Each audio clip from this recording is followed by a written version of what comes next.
Hello, Matthew. How are you? It's good to see you again.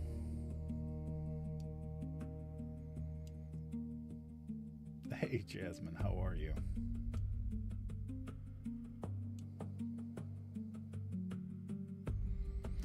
No, we are on chapter 6. If you do want to catch up at some point, I archive all of my live streams over on my Tubes of You, same username, UndeadPapa. So you can go back and listen to part 1 if you so choose.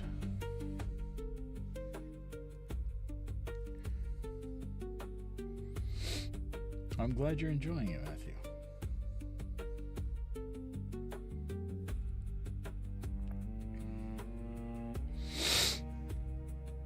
Oh boy. My nose is still running today.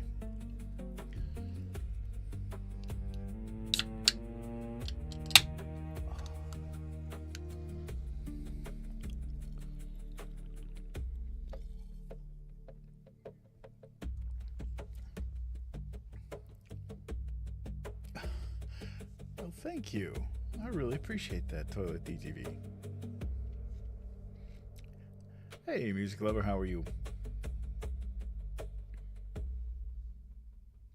Buenos tardes, Queen.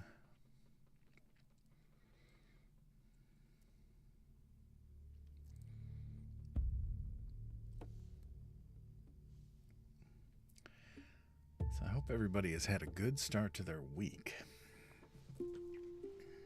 It is,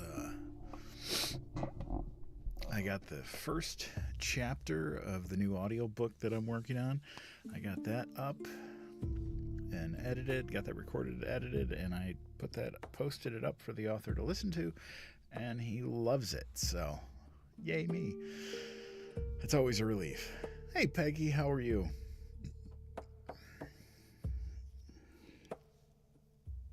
Oh, God, my eyes are watering now.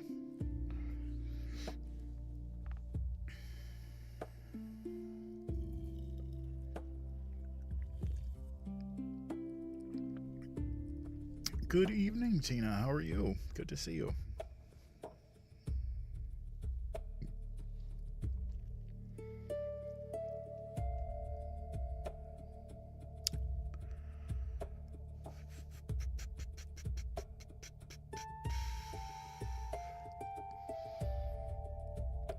Oh, thank you guys for starting off with the gifts. I appreciate it. It's a Monday. Though I'm not sure what that means for me. Hey, C, how are you? Welcome in.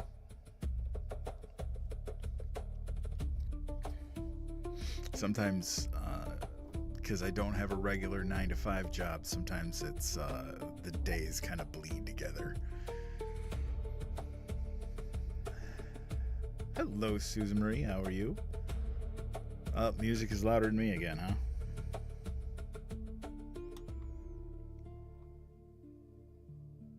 That should be better.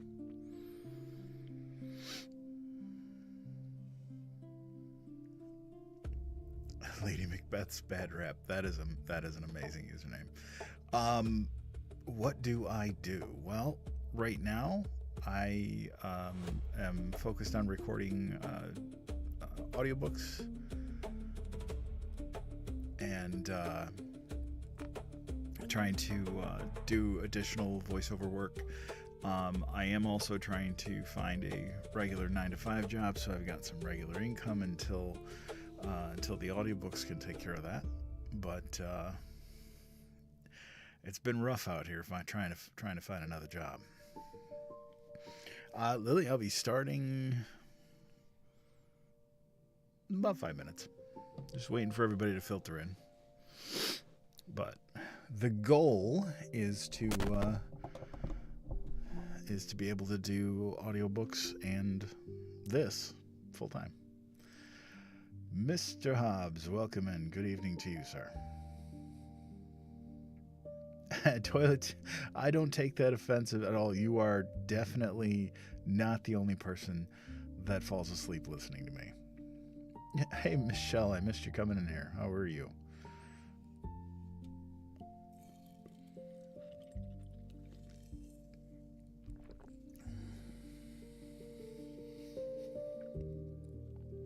How you doing, Kat? I'm glad you're here. Well, I'm glad I could help. Hey, Dadam, how are you?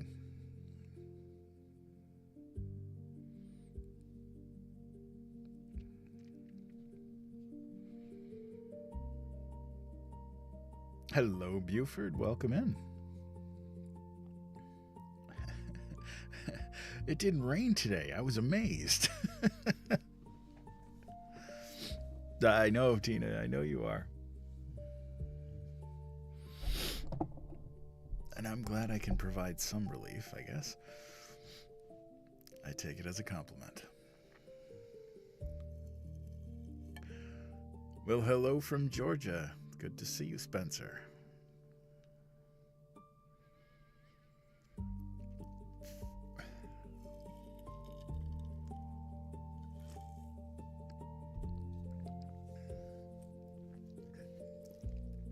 I always want to have this idea that I could be one of those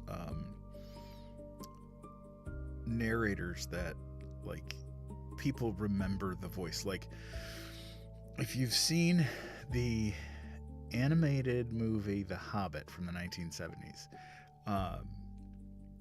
John Huston is the one that does the narration, and it's so good. It is so good. And it's like, you know that voice anywhere.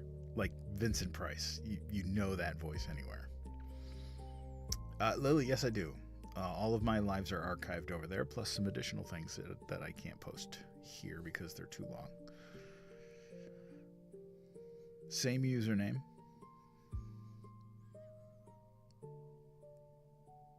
Yeah, 5 acres, holy crap. Please tell me you don't mow all of that. Awesome.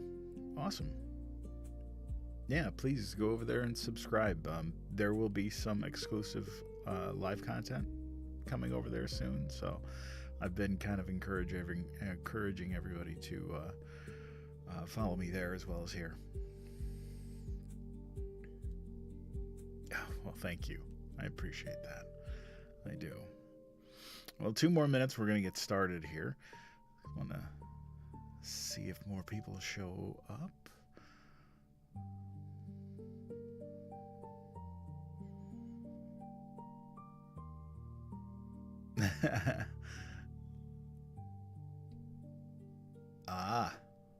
Well, that's, hey, if it gets you out.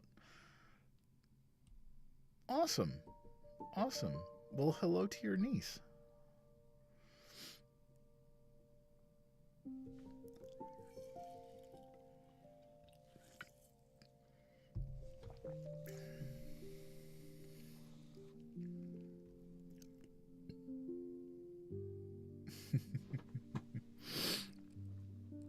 I swear, for anybody coming in, it's not just me sitting here staring at the camera. What time is it for me? It is currently 9:09. I am in New York. Awesome.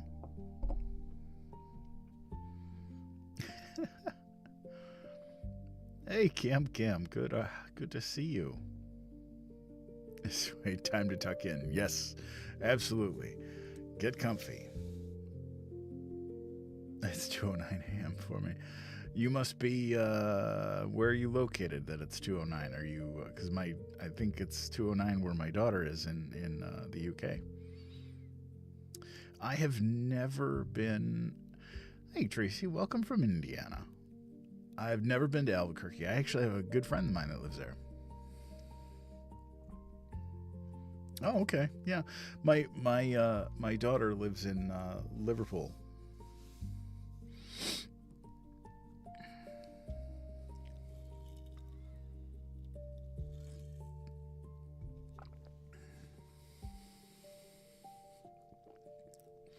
hopefully I'll be going over there in the spring or early summer next year to visit. And I'm actually planning on doing a live from there.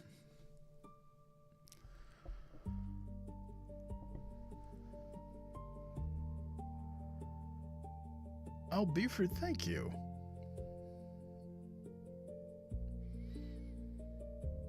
During another heat wave. Yeah, I hear you. Hey, Eddie, how are you?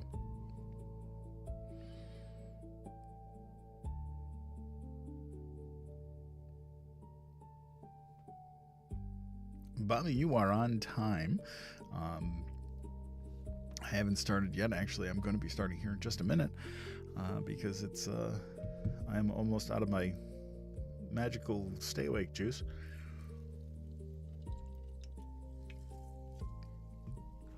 And I am glad to have you. Always happy to have new people join our community. You are now officially a Storytime Goblin.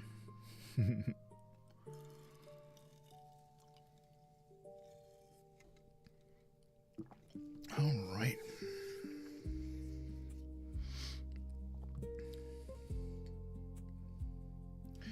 As always, I appreciate the likes and the shares and the comments and the gifts and all that stuff.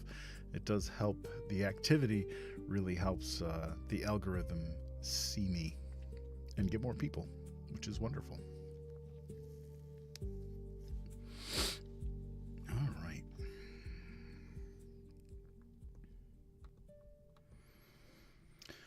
Well, good evening, everyone, and welcome back to Storytime with UndeadPapa. Hi, Marcella. Welcome. I'm glad to have you. Last night, we followed Coraline Jones through a door. On the other side, she found a world made to look like her own. When Coraline came home, she discovered that her real mother and father, were gone. So she did something that frightened her. She went back. Well, wherever you're listening from, dim the lights, sit back, and relax, because Storytime is about to begin. We continue Coraline by Neil Gaiman.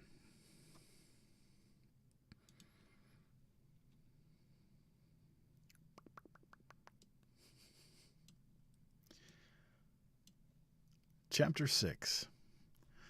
Coraline was woken by the mid-morning sun full on her face. For a moment she felt utterly dislocated. She did not know where she was. She was not entirely sure who she was. It is astonishing just how much of what we are can be tied to the beds we wake up in the morning. It is astonishing how fragile that can be. Sometimes Coraline would forget who she was while she was daydreaming that she was exploring in the Arctic or the Amazon rainforest or darkest Africa.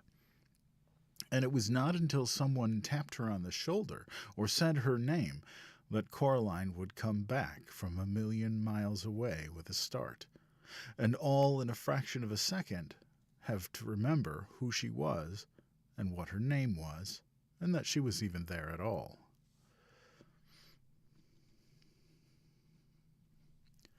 Now there was sun on her face, and she was Coraline Jones. Yes. And then the green and pinkness of the room she was in, and the rustling of a large painted paper butterfly as it fluttered and beat its way about the ceiling, told her where she had woken up.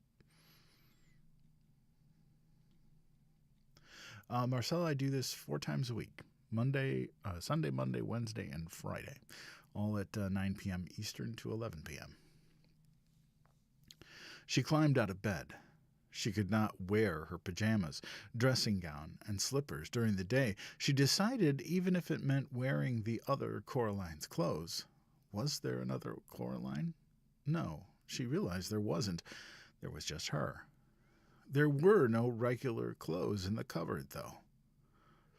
They were more like dressing up clothes, or she thought the kind of clothes she would love to have hanging in her own wardrobe at home. There was a raggedy witch costume, a patched scarecrow costume, a future warrior costume with little digital lights in it that glittered and blinked, a slinky evening dress all covered in feathers and mirrors. Finally, in a drawer, she found a pair of black jeans that seemed to be made of velvet night, and a gray sweater the color of thick smoke, with faint and tiny stars in the fabric which twinkled.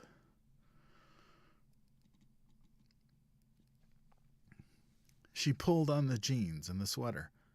She put on a pair of bright orange boots she found at the bottom of the cupboard. She took her last apple out of the pocket of her dressing gown, and then, from the same pocket, the stone with the hole in it. She put the stone into the pocket of her jeans, and it was as if her head had cleared a little, as if she had come out of some sort of a fog. She went into the kitchen, but it was deserted. Still, she was sure that there was someone in the flat. She walked down the hall until she reached her father's study and discovered that it was occupied. "Where's the other mother?" she asked the other father.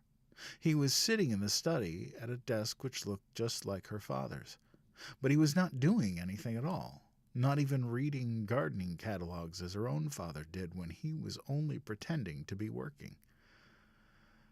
"Out," he told her, "fixing the doors. There are some vermin problems." He seemed pleased to have somebody to talk to. "The rats, you mean?" "No, the rats are our friends. This is the other kind, big black fellow with his high tail." "The cat, you mean?" "That's the one," said her other father. He looked less like her true father today. There was something slightly vague about his face, like bread dough that had begun to rise, smoothing out the bumps and cracks and depressions. "Really, I mustn't talk to you when she's not here," he said. "But don't worry, she won't be gone often. I shall demonstrate our tender hospitality to you, such that you will not even think about ever going back." He closed his mouth and folded his hands in his lap. "So what am I to do now?" asked Coraline. The other father pointed to his lips. Silence. "If you won't even talk to me," said Coraline, "I'm going exploring." "No point," said the other father. "There isn't anywhere but here.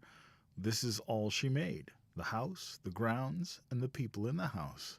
She made it, and she waited." Then he looked embarrassed and put one finger to his lips again, as if he had said too much. Coraline walked out of his study. She went into the drawing room, over to the old door, and she pulled it, rattled and shook it. No, it was locked fast, and the other mother had the key. She looked around the room. It was so familiar. That was what it made it feel so truly strange. Everything was exactly the same as she remembered. There was all her grandmother's strange-smelling furniture. There was the painting of the bowl of fruit, a bunch of grapes, 2 plums, a peach, and an apple, hanging on the wall. There was the low wooden table with the lion's feet, and the empty fireplace, which seemed to suck heat from the room. But there was something else, something she did not remember seeing before, a ball of glass up on the mantelpiece. She went over to the fireplace, went up on tiptoes, and lifted it down. It was a snow globe, with 2 people in it. Coraline shook it and set the snow flying, white snow that glittered as it tumbled through the water. Then she put the snow globe back on the mantelpiece and carried on looking for her true parents and for a way out. She went out of the flat, past the flashing light store, behind which the other Spink and Forcible, holy cow, performed their show forever, and she set off into the woods. Where Coraline came from, once you were through the patch of trees, you saw nothing but the meadow and the old tennis court. In this place, the woods went on farther, the trees becoming cruder and less tree-like the farther you went. Pretty soon they seemed very approximate, like the idea of trees, a grayish-brown trunk below, a greenish splodge of something that might have been leaves above. Coraline wondered if the other mother wasn't interested in trees, or if she just hadn't bothered with this bit properly because nobody was expected to come out this far. She kept walking, and then the mist began.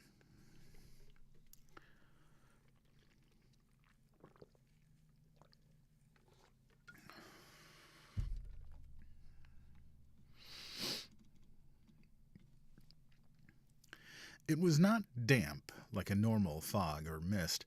It was not cold, and it was not warm. It felt to Coraline like she was walking into nothing.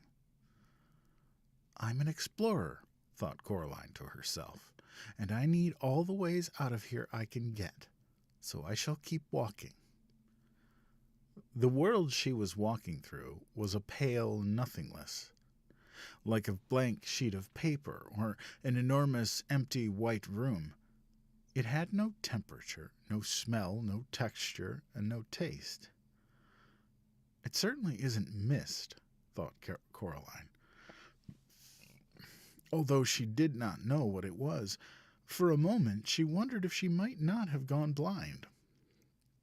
But no, she could see herself plain as day. But there was no ground beneath her feet, just a misty, milky whiteness. "And what do you think you're doing?" said a shape to one side of her.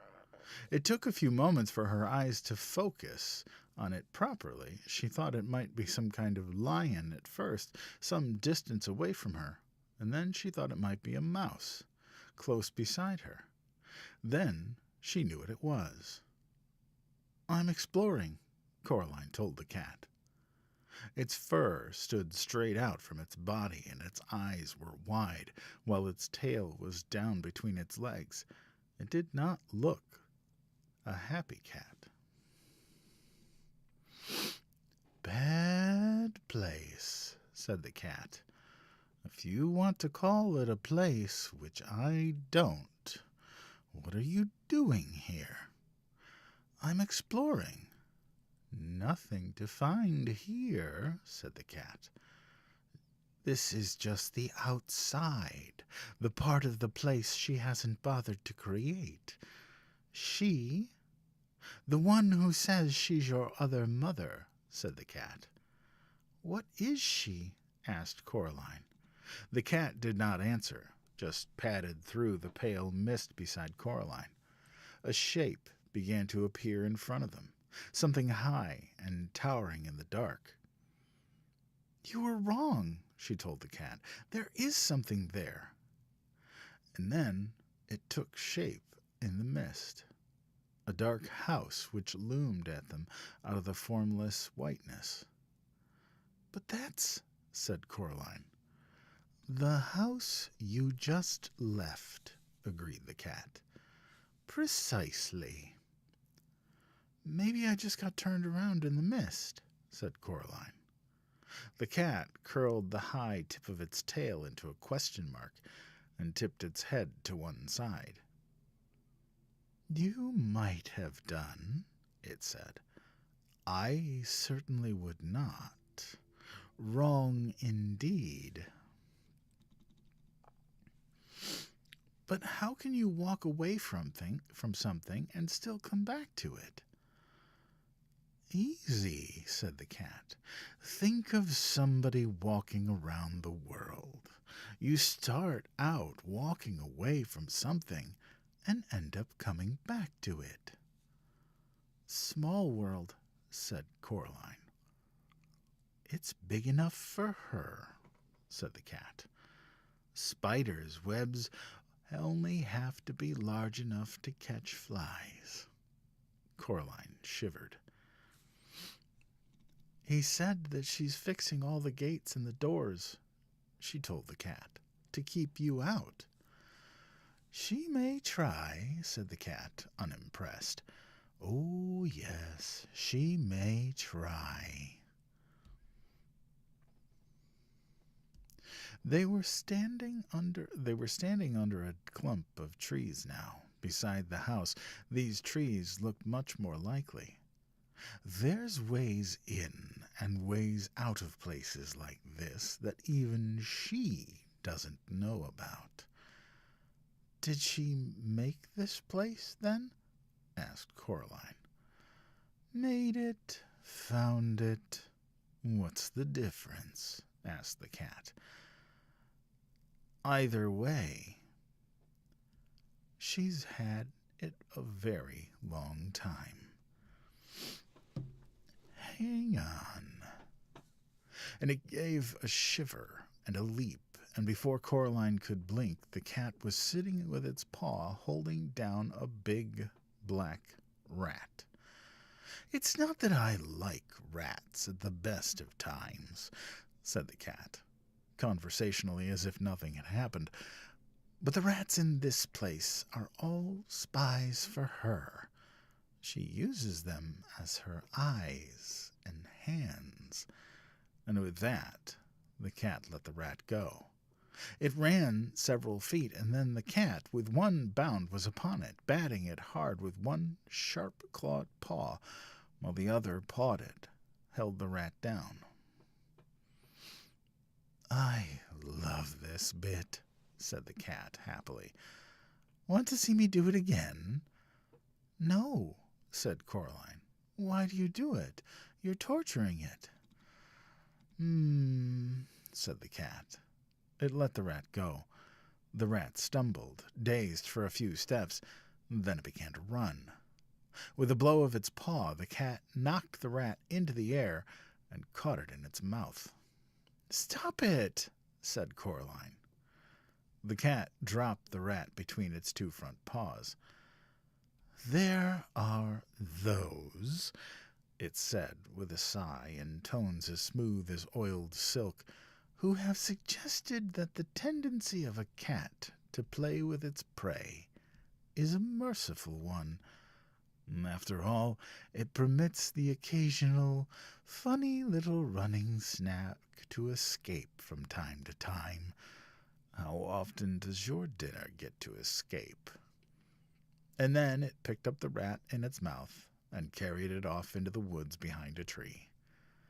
Coraline walked back to the house. All was quiet and empty and deserted. Even her footsteps on the carpeted floor seemed loud. Dust motes hung in a beam of sunlight. At the far end of the hall was a mirror. She could see herself walking toward the mirror, looking reflected, a little braver than she actually felt. There was nothing else in the mirror, just her in the corridor. A hand touched her shoulder, and she looked up. The other mother stared down at Coraline with big black button eyes. "Coraline, my darling," she said, "I thought we could play some games together this morning. Now you're back from your walk. Hopscotch? Happy Families? Monopoly?" "You weren't in the mirror," said Coraline. The other mother smiled. "Mirrors," she said, "are never to be trusted. Now what games shall we play?" Coraline shook her head. "I don't want to play games with you," she said. "I want to go home and be with my real parents. I want you to let them go, to let us all go." The other mother shook her head very slowly. "Sharper than a serpent's tooth," she said, "is a daughter's ingratitude. Still, the proudest spirit can be broken with love. and her long white fingers waggled and caressed the air. "I have no plans to love you," said Coraline. "No matter what, you can't make me love you." "Let's talk about it," said the other mother as she turned and walked into the lounge. Coraline followed her. The other mother sat down on the big sofa. She picked up a shopping bag from beside the sofa and took out a white, rustling paper bag from inside it. She extended the hand with it to Coraline. "Would you like one?" she asked politely, expecting it to be a toffee or a butterscotch ball. Coraline looked down. The bag was half filled with large, shiny black beetles, crawling all over each other in their efforts to get out of the bag. "No," said Coraline, "I don't want one." "Suit yourself," said her other mother. She carefully picked out a particularly large black beetle, pulled off its legs, which she dropped neatly into a big glass ashtray on the small table beside the sofa, and popped the beetle into her mouth. She crunched it happily. "Yum," she said, and took another. "You're sick," said Coraline. "Sick and evil and weird." "Is that any way to talk to your mother?" her other mother asked, with her mouth full of black beetles. "You aren't my mother," said Coraline. Her other mother ignored this. "Now, I think you are a little overexcited, Coraline. Perhaps this afternoon we could do a little embroidery together, or some watercolor painting. Then dinner, and then, if you have been good, you may play with the rats a little before bed, and I shall read you a story and tuck you in and kiss you good night." Her long white fingers fluttered gently like a tired butterfly, and Coraline shivered. "No," said Coraline. The other mother sat on the sofa. Her mouth was set in a line. Her lips were pursed. She popped another black beetle into her mouth, and then another, like someone with a bag of chocolate-covered raisins. Her big black button eyes stared into Coraline's hazel eyes. Her shiny black hair twined and twisted about her neck and shoulders as if it were blowing in some wind that Coraline could not touch or feel. They stared at each other for over a minute. Then the other mother said, "Manners!" She folded the white paper bag carefully so no black beetles could escape, and she placed it back in the shopping bag. Then she stood up, and up, and up. She seemed taller than Coraline remembered. She reached into her apron pocket and pulled it out, the first black door key, which she frowned and tossed into her shopping bag. Then a tiny silver-colored key. She held it up triumphantly. "There we are," she said. "This is for you, Coraline, for your own good, because I love you, to teach you manners. Manners maketh man, after all." She pulled Coraline back into the hallway and advanced upon the mirror at the end of the hall. Then she pushed the tiny key into the fabric of the mirror, and she twisted it. It opened like a door, revealing a dark space behind it. "You may come out when you've learned some manners," said the other mother, "and when you're ready to be a loving daughter." She picked Coraline up and pushed her into the dim space behind the mirror. A fragment of beetle was sticking to her lower lip, and there was no expression at all in her black button eyes. Then she swung the mirror closed and left Coraline in the darkness.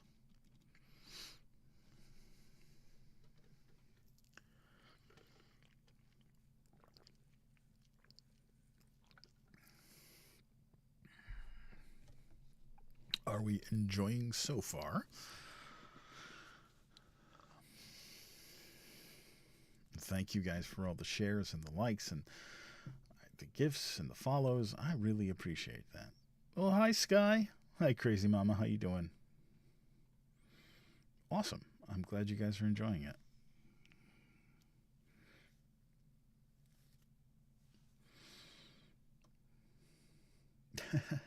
Awesome.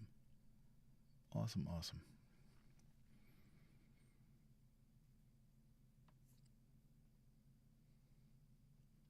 Wonderful. Wow. Well, thank you, Gideon. I appreciate that. That's all right, crazy mama. You got an automatic tapper. Well, feel free to tap away. Do I have cats? I have one cat, and she's lazy and tubby and love her to death. Oh, Jay, it's totally fine. There's plenty of other people in here that usually fall asleep while I'm reading. Well, good. I'm glad. Listening from the UK. Well, we've got a bunch of UK in the house tonight. Welcome. I mean, I look at it this way: if I can do it, anybody can do it. You just got to be persistent and don't give up. Tula, Mexico here. Oh, you are there. I have other viewers from Mexico as well, so that's awesome. Falling asleep. That's all right. You rest your head and get a good night's sleep. I'm glad I can help. From an island in Maine. That's very cool. I kind of always thought about living on an island. That would be cool. Um, Eliana, I read on Sunday, Monday, Wednesday, and Friday, all at 9 p.m. Eastern till 11 p.m. And Sundays and Mondays are generally reserved for stuff like this, which is family friendly. And then Wednesday and Friday, we read a little bit more of the darker science fiction, horror type of stuff, mostly short stories and whatnot. So, yeah. How long have I been doing this? I actually have been doing this just about a year. I started last August. And it's, well, hello from the Philippines.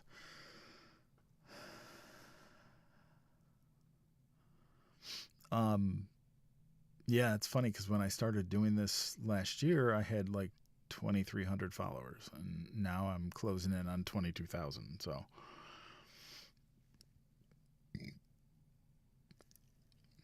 and now I've gone from a small little Sunday night live to 4 nights a week, and I have been listened to. I have had listeners from 33 countries around the world, and awesome, and all 7 continents, including Antarctica. I've had a listener who was at Scott Base, which is New Zealand's research base in Antarctica. So it's pretty cool. Pretty cool. Pretty cool.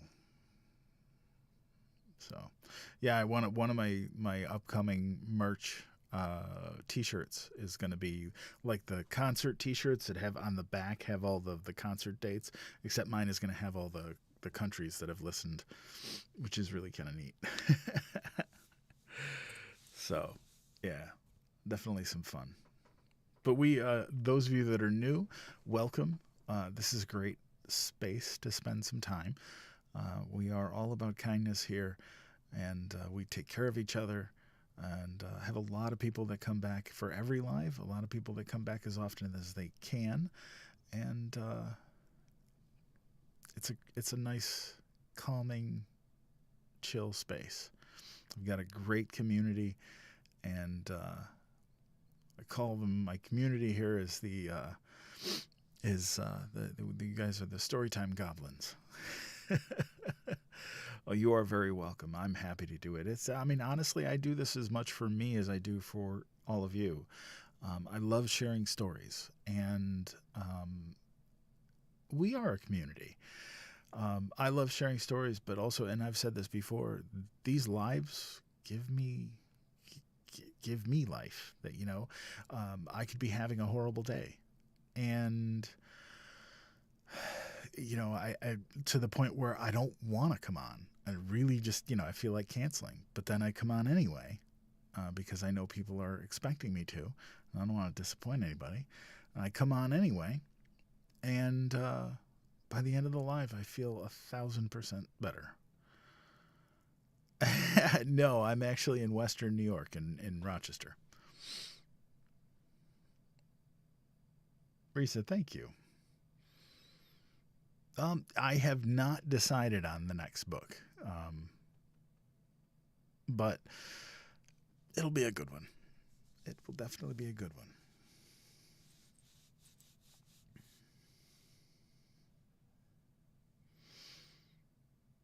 Yeah, I mean, the book and the movie kind of stand on their own. The movie is just a wonderful masterpiece. Nice. Dear grown kids. Hometown, yes. Your hometown person, yes. Joe, there's plenty of plenty of ways to do that. You can once you're done with it, you can reach out to any one of. There's a lot of narrators on here that would do that. But when you're ready, you can always hit me up, and I can take a look. Thank you. I try to be wholesome. I have not read Tuesdays with Morrie. It's one of those ones that's been on my reading list for a while, and I just haven't got. My reading list is longer than a CVS receipt. So, all right. Well, I have not read Aragon. That was another one that's on my list. Thank you.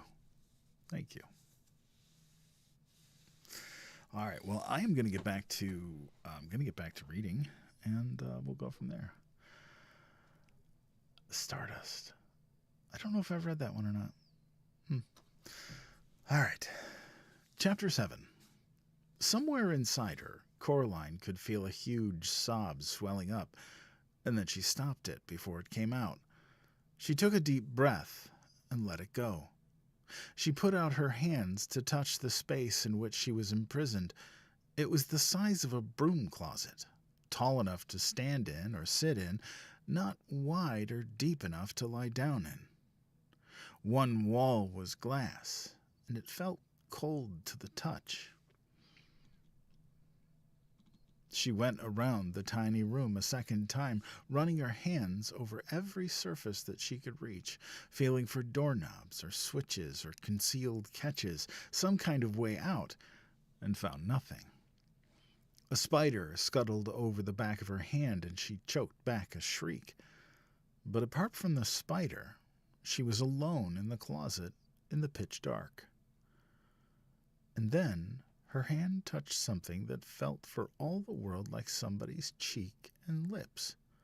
Small and cold, and a voice whispered in her ear, "Hush, and shush, say nothing, for the beldam might be listening." Coraline said nothing.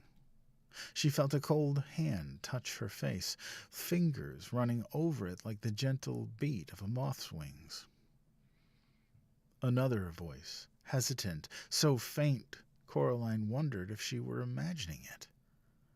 Art thou alive?" "Yes," whispered Coraline. "Poor child," said the first voice. "Who are you?" whispered Coraline.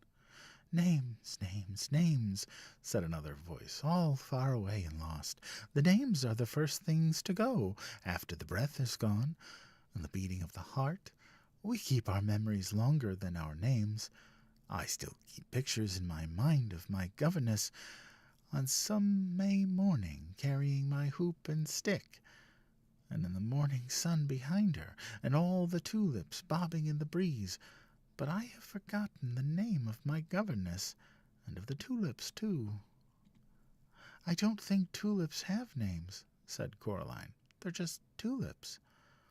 Perhaps, said the voice sadly, but I have always thought that these tulips must have had names. They were red and orange and red and orange and red and yellow and like the embers in the nursery fire of a winter's evening. I remember them. The voice sounded so sad that Coraline put out a hand to the place where the voice was coming from, and she found a cold hand, and she squeezed it tightly. Her eyes were beginning to get used to the darkness. Now Coraline saw, or imagined she saw, 3 shapes, each as faint and pale as the moon in the daytime sky. They were the shapes of children about her size. The cold hand squeezed her hand back. Thank you, said the voice. Are you a girl? Asked Coraline, or a boy? There was a pause. When I was small, I wore skirts and my hair was long and curled, it said doubtfully. But now that you ask, it does seem to me that one day they took my skirts and gave me breeches and cut my hair. 'Tain't something we give a mind to, said the first of the voices. A boy, perhaps, then, continued the one whose hand she was holding. I believe I was once a boy.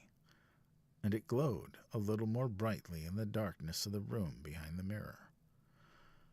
What happened to you all? Asked Coraline. How did you come here? She left us here, said one of the voices. She stole our hearts, she stole our souls, and she took our lives away, and she left us here, and she forgot about us in the dark. You poor things, said Coraline. How long have you been here? So very long a time, said a voice. Time beyond reckoning, said another voice. I walked through the scullery door, said the voice of the one that thought it might be a boy, and I found myself back in the parlor. But she was waiting for me. She told me she was my other mamma, but I never saw my true mamma again. Flee, said the very first of the voices, another girl, Coraline fancied. Flee while there's still air in your lungs and blood in your veins and warmth in your heart. Flee while you still have your mind and your soul. I'm not running away, said Coraline. She has my parents. I came to get them back.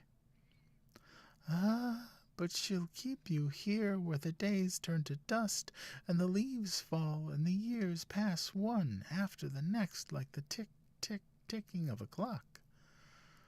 No, said Coraline, she won't. There was silence then in the room behind the mirror. Peradventure, said a voice in the darkness, if you could win your mamma and your papa back from the beldam, you could also free our souls. Has she taken them? Asked Coraline, shocked. Aye, and hidden them. That is why we could not leave here when we died. She kept us, and she fed on us, until now we've nothing left of ourselves, only snake skins and spider husks. Find our secret hearts, young mistress. And what will happen if I do? Asked Coraline. The voices said nothing. And what is she going to do to me? She said. The pale figures pulsed faintly.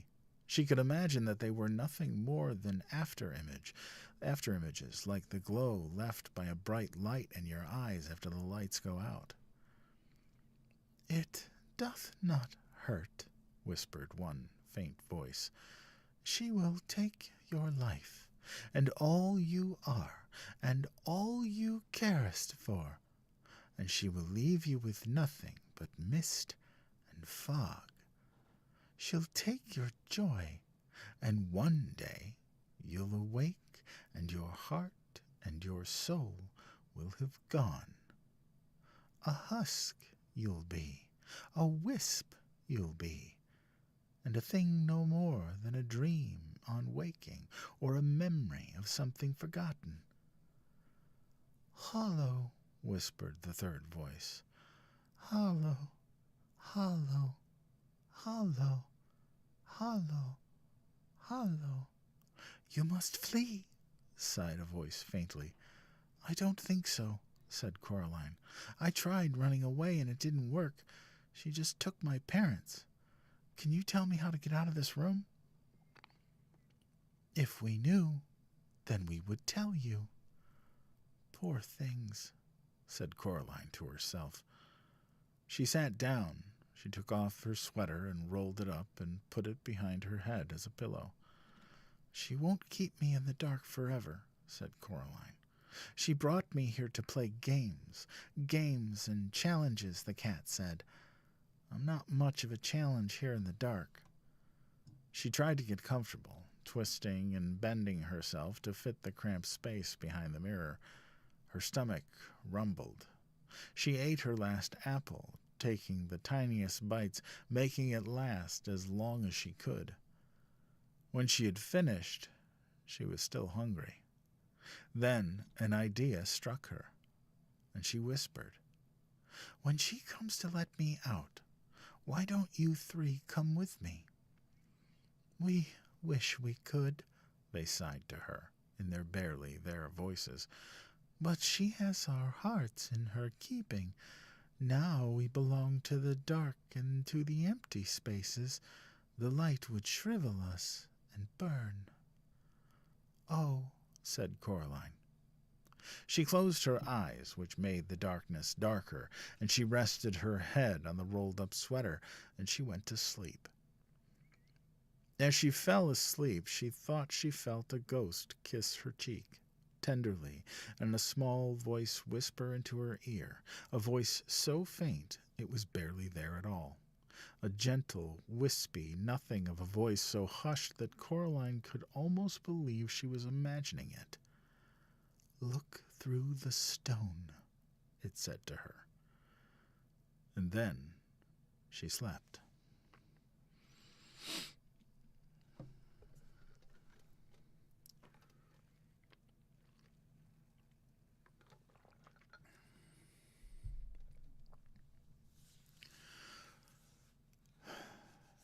Chapter 8.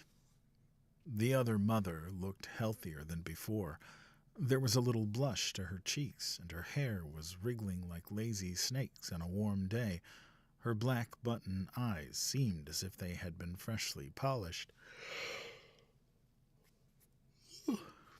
Not tired. She had pushed through the mirror as if she were walking through nothing more solid than water, and had stared down at Coraline. Then she had opened the door with the silver key. She picked Coraline up just as Coraline's real mother had when Coraline was much younger, cradling the half-sleeping child as if she were a baby. The other mother carried Coraline into the kitchen and put her down very gently upon the countertop. Coraline struggled to wake herself up, conscious only for the moment of having been cuddled and loved and wanting more of it. Then, realizing where she was and who she was with.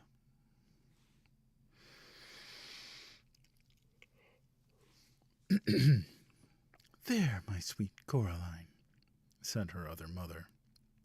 I came and fetched you out of the cupboard. You need to be taught a lesson, but we temper our justice with mercy here. We love the sinner and we hate the sin. Now, if you will be a good child who loves her mother, be compliant and fair-spoken, you and I shall understand each other perfectly, and we shall love each other perfectly as well.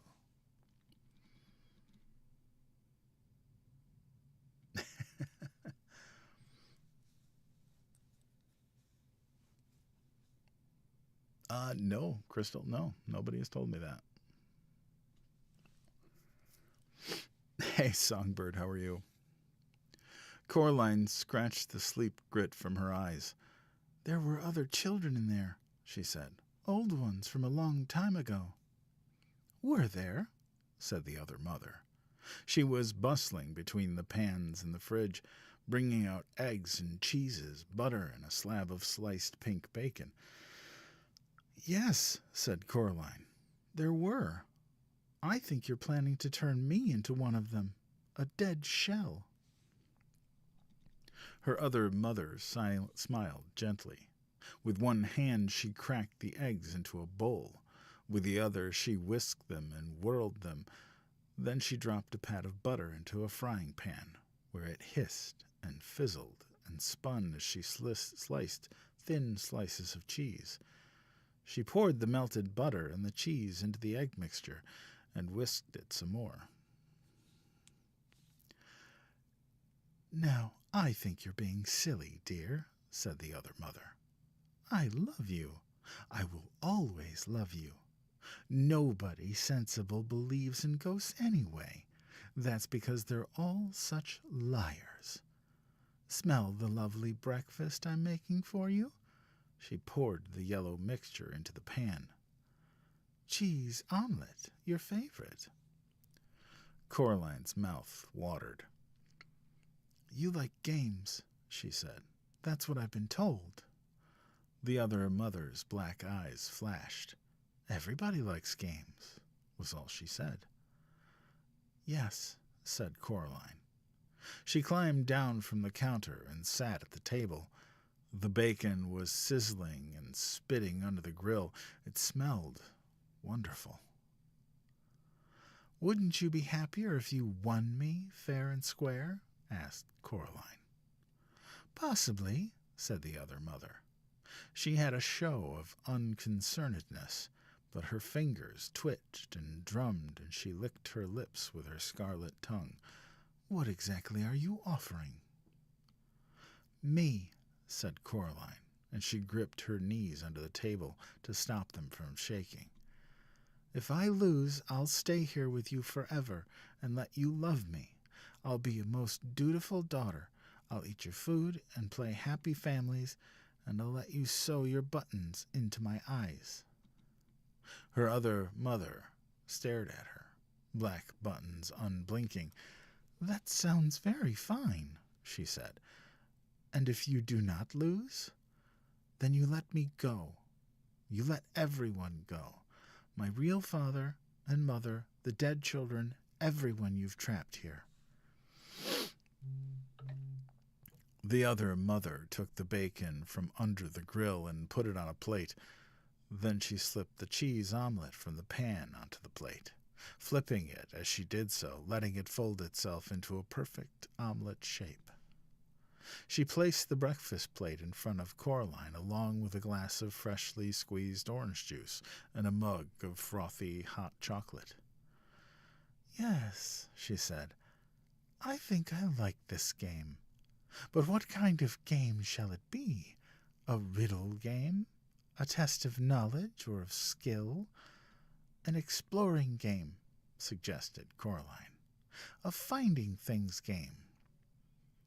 "And what is it you think you should be finding in this hide-and-go-seek game, Coraline Jones?"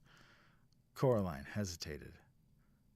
Then, "My parents," said Coraline, "and the souls of the children behind the mirror."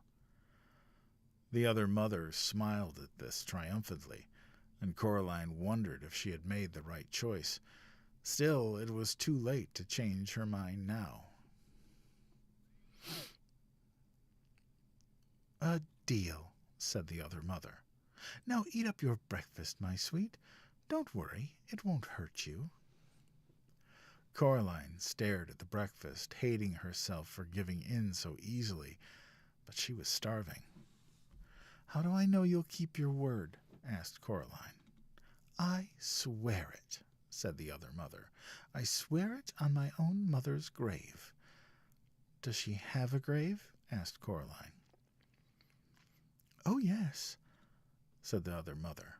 "I put her in there myself, and when I found her trying to crawl out, I put her back. Swear on something else, so I can trust you to keep your word." "My right hand," said the other mother, Holding it up, she waggled the long fingers slowly, displaying the claw-like nails. "I swear on that."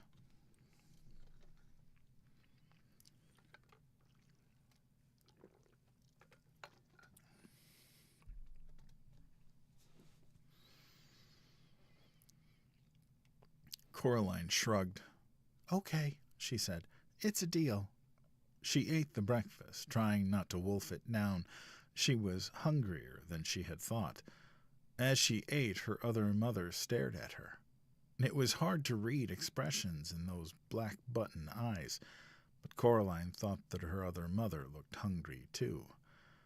She drank the orange juice, but even though she knew she would like it, she could not bring herself to taste the hot chocolate. "Where should I start looking?" asked Coraline. "Where you wish," said her other mother, as if she did not care at all.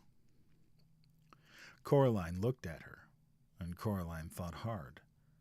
There was no point, she decided, in exploring the garden on the grounds. They did not exist. They weren't real. There was no abandoned tennis court in the other mother's world, no bottomless well. All that was real was the house itself.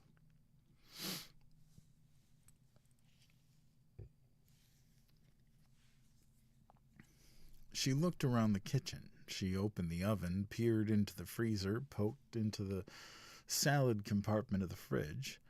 The other mother followed her about, looking at Coraline with a smirk always hovering at the edge of her lips. "How big are souls anyway?" asked Coraline.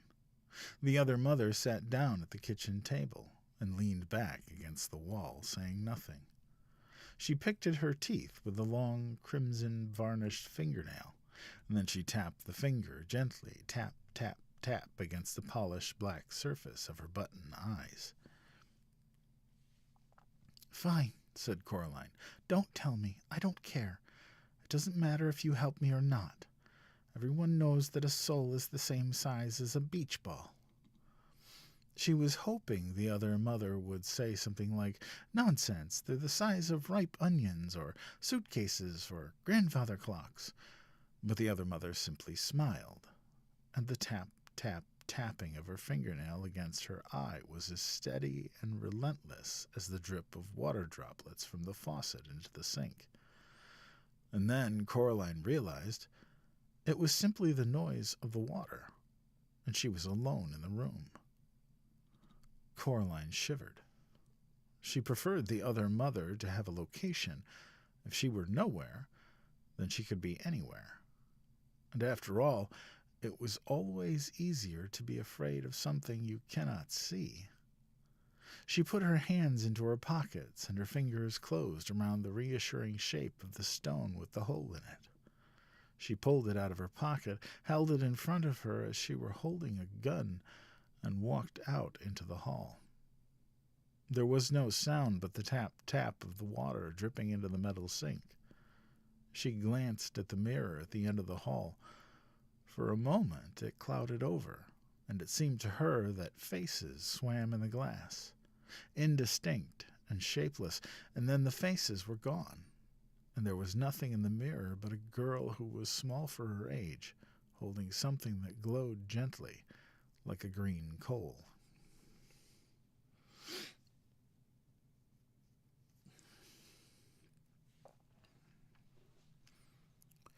Coraline looked down at her hand, surprised.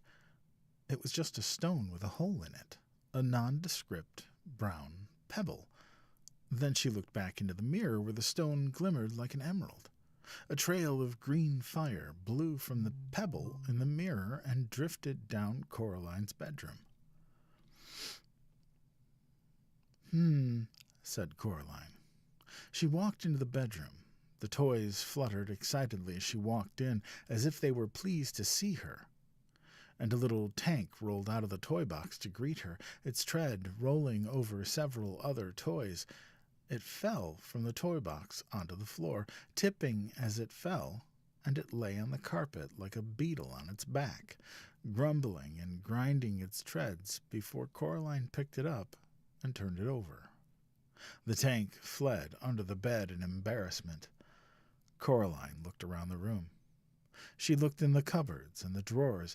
Then she picked up one end of the toy box and tipped all the toys in it out onto the carpet, where they grumbled and stretched and wiggled awkwardly free of each other. A gray marble rolled across the floor and clicked against the wall. None of the toys looked particularly soul-like, she thought. She picked up and examined a silver charm bracelet from which hung tiny animal charms that chased each other around the perimeter of the bracelet. The fox never catching the rabbit, the bear never gaining on the fox. Coraline opened her hand and looked at the stone with the hole in it, hoping for a clue but not finding one. Most of the toys that had been in the toy box had now crawled away to hide under the bed.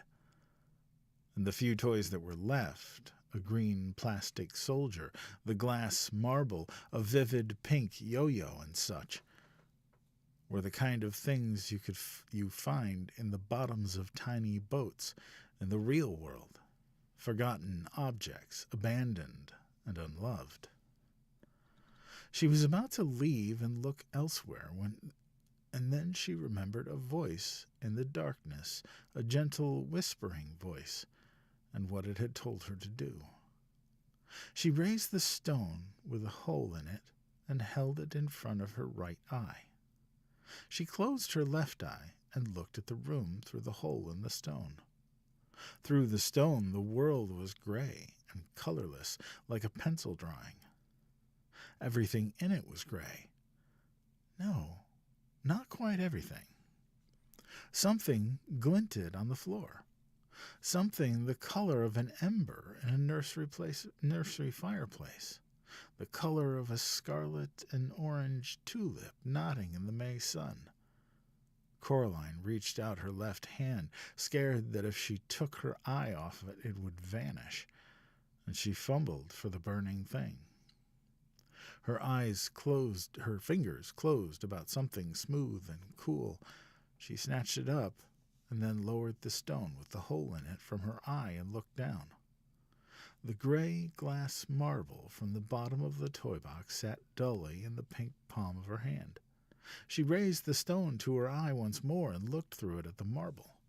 Once again the marble burned and flickered with a red fire. A voice whispered in her mind, "Indeed, lady, it comes to me that I certainly was a boy, now I do think on it.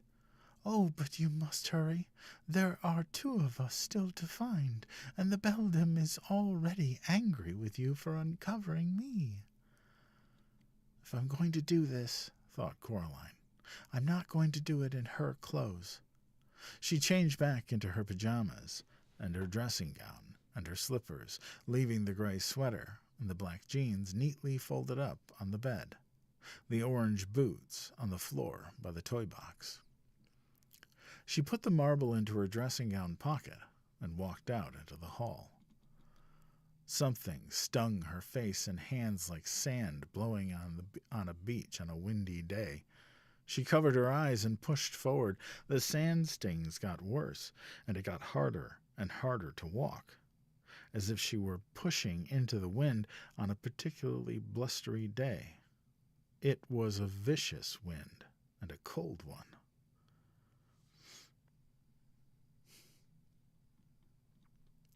She took a step backwards, the way she had come. "Oh, keep going," whispered a ghost voice in her ear, "for the beldam is angry." She stepped forward in the hallway, into another gust of wind which stung her cheeks and face with invisible sand, sharp as needles, sharp as glass. "Play fair!" shouted Coraline into the wind. There was no reply, but the wind whipped about her one more time, petulantly, and then dropped away and was gone. As she passed the kitchen, Coraline could hear in the sudden silence the drip, drip of the water from the leaking tap, or perhaps the other mother other mother's long fingernails tapping impatiently against the table.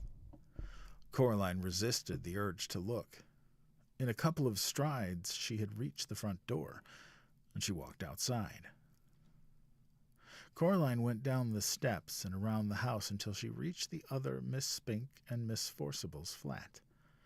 The lamps around the door were flickering on and off almost randomly now, spelling out no words that Coraline could understand. The door was closed. She was afraid it was locked, and she pushed on it with all her strength. First it stuck. Then, suddenly, it gave, and with a jerk, Coraline stumbled into the dark room beyond. Coraline closed one hand around the stone with the hole in it and walked forward into blackness. She expected to find a curtained anteroom, but there was nothing there. The room was dark. The theater was empty. She moved ahead cautiously. Something rustled above her. She looked up into a deeper darkness, and as she did so, her feet knocked against something. She reached down, picked up a flashlight, and clicked it on, sweeping the beam around the room. The theater was derelict and abandoned. Chairs were broken on the floor, and old rust-dusty spiderwebs draped the walls and hung from the rotten wood and the decomposing velvet hangings. Something rustled once again. Coraline directed her light beam upward toward the ceiling.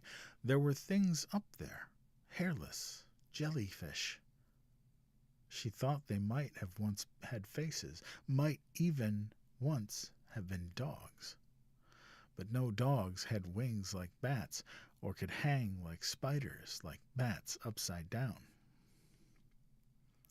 The light startled the creatures, and one of them took to the air, its wings whirring heavily through the dust. Coraline ducked as it swooped close to her. It came to rest on a far wall, and began to clamber upside down back to the nest of the dog bats upon the ceiling.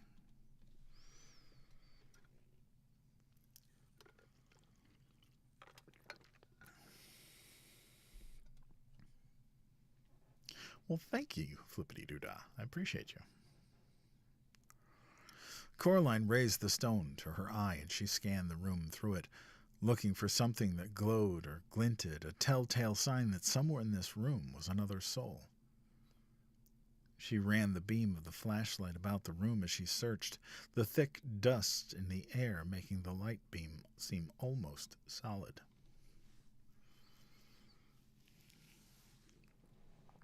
There was something up on the back wall behind the ruined stage. It was grayish-white, twice the size of Coraline herself, and it was stuck to the back wall like a slug. Coraline took a deep breath.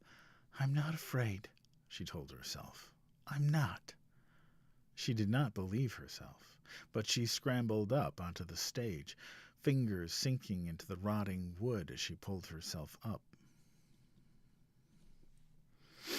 As she got closer to the thing on the wall, she thought she saw that it was some kind of sack, like a spider's egg case. It twitched in the light beam. Inside the sack was something that looked like a person, but a person with two heads, with twice as many arms and legs as it should have.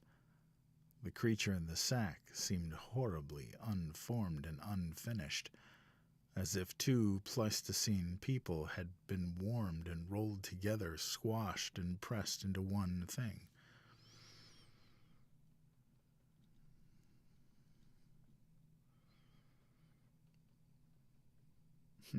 I did say, yeah, I've been going for about an hour, but if you are interested, my lives are all archived over on the tubes, and same username, UndeadPapa. And you can catch up on anything that you missed.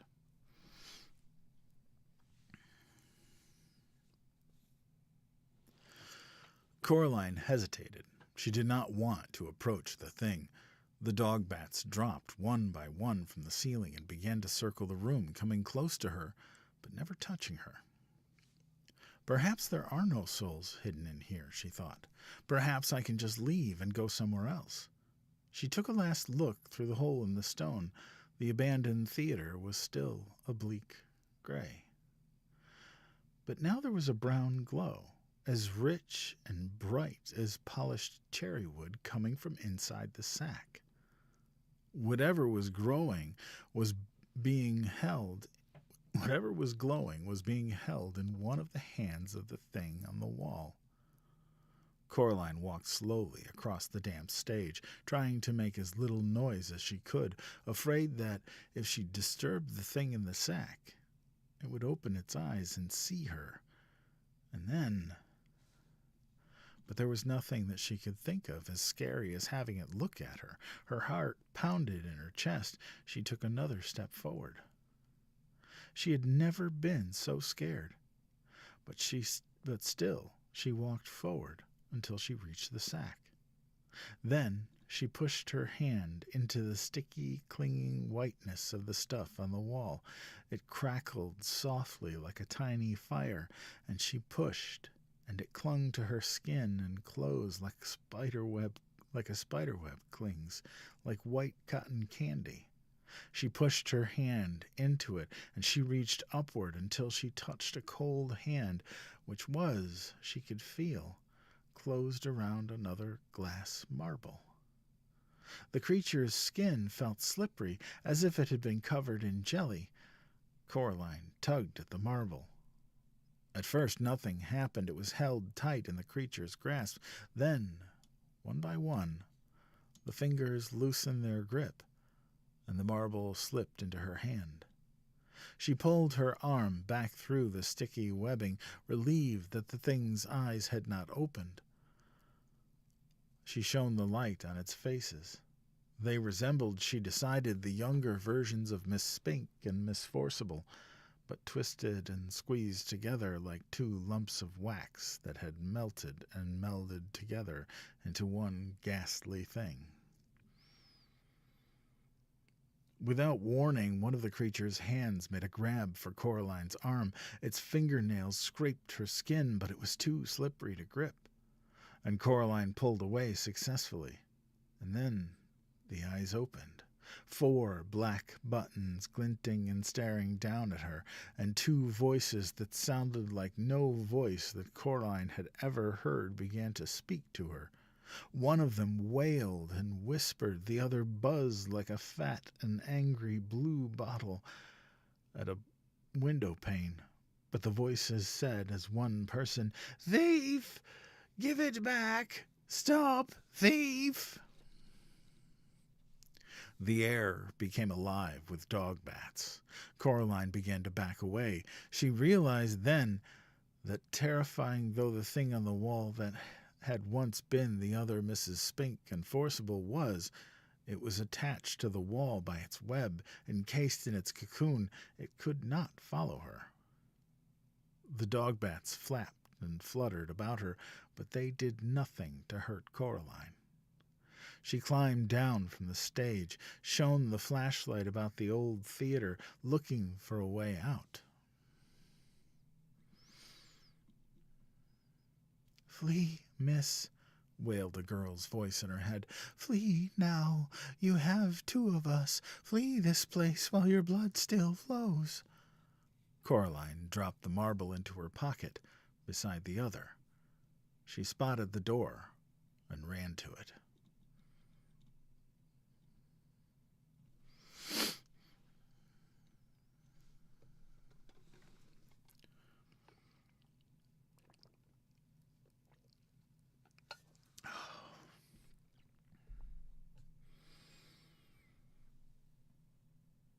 Wow, 181 people. Wow. Well, I'm glad to see you all. I appreciate you being here. Thank you for sticking around for story time.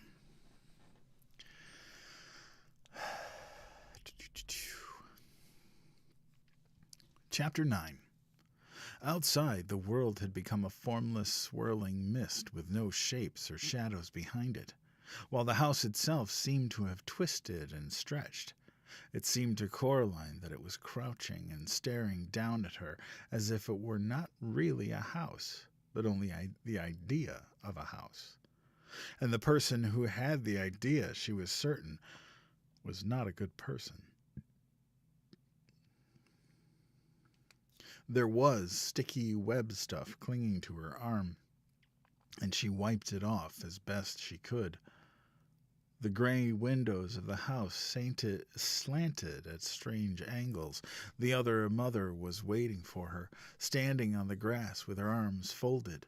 Her black button eyes were expressionless, but her lips were pressed tightly together in a cold fury. When she saw Coraline, she reached out with one long white hand, and she crooked a finger. Coraline walked toward her. The other mother said nothing. "I got 2, said Coraline. "One soul still to go." The expression on the other mother's face did not change. She might not have heard what Coraline said. "Well, I just thought you would want to know," said Coraline. "Thank you, Coraline," said the other mother coldly, and her voice did not just come from her mouth. It came from the mist and the fog and the house and the sky. She said, "You know that I love you." And despite herself, Coraline nodded. It was true, the other mother loved her, but she loved Coraline as a miser loves money, or a dragon loves its gold. In the other mother's button eyes, Coraline knew that she was a possession, nothing more, a tolerated pet whose behavior was no longer amusing. "I don't want your love," said Coraline. "I don't want anything from you." "Not even a helping hand?" asked the other mother. "You have been doing so well, after all. I thought you might want a little hint to help you with the rest of your treasure hunt." "I'm doing fine on my own," said Coraline. "Yes," said the other mother, "but if you wanted to get into the flat in the front, the empty one, to look around, you would find the door locked. And then where would you be?" "Oh." Coraline pondered this for a moment. Then she said, "Is there a key?" The other mother stood there in the paper-gray fog of the flattening world. Her black hair drifted about her head as if it had a mind and purpose all of its own. She coughed suddenly in the back of her throat, and then she opened her mouth. The other mother reached up her hand and removed a small brass front door key from her tongue. "Here," she said, "you'll need this to get in." She tossed the key casually toward Coraline, who caught it one-handed before she could think about whether she wanted it or not. The key was still slightly damp. A chill wind blew about them, and Coraline shivered and looked away. When she looked back, she was gone. Uncertainly, she walked around to the front of the house and stood in front of the door to the empty flat. Like all the doors, it was painted bright green. "She does not mean you well," whispered a ghost in her ear. "We do not believe that she would help you. It must be a trick." Coraline said, "Yes, you're right, I expect." Then she put the key in the lock and turned it. Silently, the door swung open, and silently, Coraline walked inside. The flat had walls the color of old milk. The wooden boards of the floor were uncarpeted and dusty, with the marks and patterns of old carpets and rugs on them. There was no furniture in there, only places where furniture had once been. Nothing decorated the walls. There were discolored rectangles on the walls to show where paintings or photographs had once hung. It was so silent that Coraline imagined that she could hear the motes of dust drifting through the air. She found herself to be quite worried that something would jump out at her, so she began to whistle. She thought it might make it harder for things to jump out at her if she was whistling. First, she walked through the empty kitchen. Then she walked through an empty bathroom, containing only a cast-iron bath. And in the bath, a dead spider the size of a small cat. The last room she looked at had, she supposed, once been a bedroom. She could imagine that the rectangular dust shadow on the floorboards had once been a bed. Then she saw something and smiled grimly. Set into the floorboards was a large metal ring. Coraline knelt and took the cold ring in her hands, and she tugged upward as hard as she could. Terribly slowly, stiffly, heavily, a hinged square of floor lifted. It was a trap door. It lifted, and through the opening, Coraline could see only darkness. She reached down, and her hand found a cold switch. She flicked it without much hope that it would work, but somewhere below her a bulb lit, and a thin yellow light came up from the hole in the floor. She could see steps heading down, but nothing else. Coraline put her hand into her pocket and took out the stone with the hole in it. She looked through it at the cellar, but saw nothing. She put the stone back in her pocket. Up through the hole came the smell of damp clay and something else, an acrid tang like sour vinegar. Coraline let herself down into the hole, looking nervously at the trap door. It was so heavy that if it fell, she was sure she would be trapped down in the darkness forever. She put up a hand and touched it, but it stayed in position. And then she turned toward the darkness below, and she walked down the steps. Set into the wall at the bottom of the steps was another light switch, metal and rusting.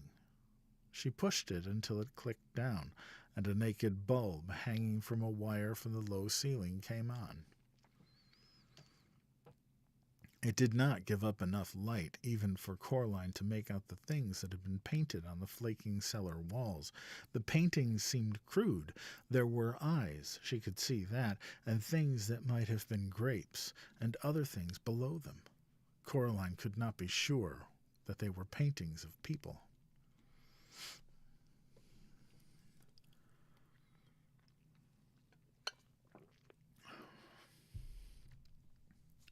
There was a pile of rubbish in one corner of the room, cardboard boxes filled with mildewed paper and decaying curtains in a heap beside them.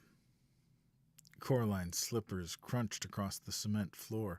The bad smell was worse now. She was ready to turn and leave, when she saw the foot sticking out from behind the pile of curtains. Not tired, I swear. She took a deep breath. The smells of sour wine and moldy bread filled her head, and she pulled away the damp cloth to reveal something more or less the size and shape of a person. In that dim light, it took her several seconds to recognize it for what it was. The thing was pale and swollen like a grub, with thin, stick-like arms and feet. It had almost no features on its face, which had puffed and swollen like risen bread dough. The thing had 2 large black buttons where its eyes should have been. Coraline made a noise, a sound of revulsion and horror, and as if it had heard her and wakened, the thing began to sit up. Coraline stood there, frozen. The thing turned its head until both its black button eyes were pointed straight at her. A mouth opened in the mouthless face, strands of pale stuff sticking to the lips, and a voice that no longer even faintly resembled her father's whisper. "Coraline." "Well," said Coraline to the thing that had once been her other father, "at least you didn't jump out at me." The creature's twig-like hands moved to its face and pushed the pale clay about, making something like a nose. It said nothing. I'm looking for my parents, said Coraline, or a stolen soul from one of the other children. Are they down here? There is nothing down here, said the pale thing indistinctly. Nothing but dust and damp and forgetting. The thing was white and huge and swollen, monstrous, thought Coraline, but also miserable. She raised the stone with the hole in it to her eye and looked through it. Nothing. The pale thing was telling her the truth. Poor thing, she said. I bet she made you come down here as punishment for telling me too much. The thing hesitated, then nodded. Coraline wondered how she could ever have imagined that this grub-like thing resembled her father. I'm sorry. I'm so sorry, she said. She's not pleased, said the thing that was once the other father. She's not pleased at all. You've put her quite out of sorts. And when she gets out of sorts, she takes it out on everybody else. It's her way. Coraline patted its hairless head. Its skin was tacky like warm bread dough. Poor thing, she said. You're just a thing she made and then threw away. The thing nodded vigorously. As it nodded, the left button eye fell off and clattered onto the concrete floor. The thing looked around vacantly with its one eye, as if it had lost her. Finally it saw her, and as if making a great effort, it opened its mouth once more and said in a wet, urgent voice, Run, child. Leave this place. She wants me to hurt you, to keep you here forever, so that you can never finish the game she will win. She is pushing me so hard to hurt you. I cannot fight her. You can, said Coraline. Be brave. She looked around. The thing that had once been the other father was between her and the steps up out of the cellar. She started edging along the wall, heading towards the steps. The thing twisted bonelessly until its one eye was facing her. It seemed to be getting bigger now and more awake. Alas, it said, I cannot. And it lunged across the cellar toward her. Then its toothless mouth opened wide. Coraline had a single heartbeat in which to act. She could only think of two things to do. Either she could scream and try to run away and be chased around the badly lit cellar by a huge grub thing, be chased until it caught her, or she could do something else. So she did something else. As the thing reached her, Coraline put out her hand and closed it around the thing's remaining button eye, and she tugged as hard as she knew how. For a moment, nothing happened. Then the button came away and flew from her hand, clicking against the walls before it fell to the cellar floor. The thing froze in place. It threw its pale head back blindly and opened its mouth horribly wide and roared its anger and frustration. Then, all in a rush, the thing swept toward the place where Coraline had been standing. But Coraline was not standing there any longer. She was already tiptoeing as quietly as she could up the steps that would take her away from the dim cellar with the crude paintings on the walls. She could not take her eyes from the floor beneath her, though, across which the pale thing flopped and writhed, hunting for her. Then, as if it was being told what to do, the creature stopped moving, and its blind head tipped to one side. It was listening for me. It's listening for me, thought Coraline. I must be quiet. She took another step up, and her foot slipped on the step, and the thing heard her. Its head tipped toward her. For a moment it swayed and seemed to be gathering its wits.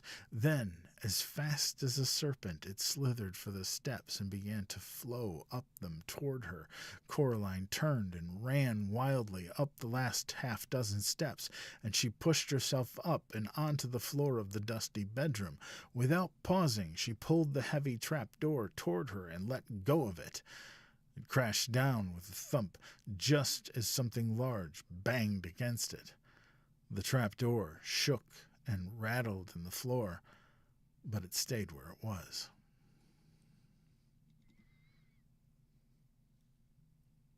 Oh no!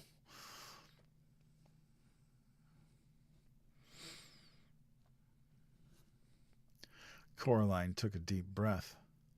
If there had been any furniture in that flat, even a chair, she would have pulled it onto the trap door, but there was nothing. She walked out of that flat as fast as she could, without actually ever running, and she locked the front door behind her. She left the door key under the mat. Then she walked down onto the drive. She had half expected that the other mother would be standing there waiting for Coraline to come out. But the world was silent and empty. Coraline wanted to go home. She hugged herself and told herself that she was brave, and she almost believed herself. And then she walked around to the side of the house in the gray mist that wasn't mist, and she made for the stairs to go up.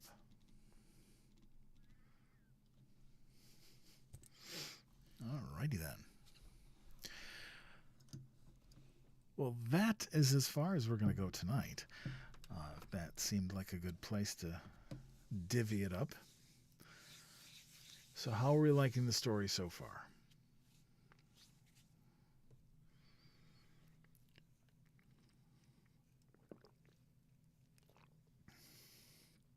Wow, 200 people. Holy crap. That's awesome. Well, good. I'm glad.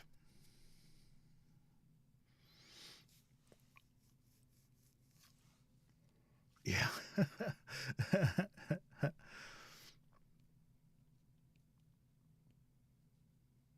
Tonight is the second night. Wednesday will be the third and final night. If you missed the first night, it is archived over on my Tubes channel. And all the rest of my lives are archived there as well. So you're welcome to catch up.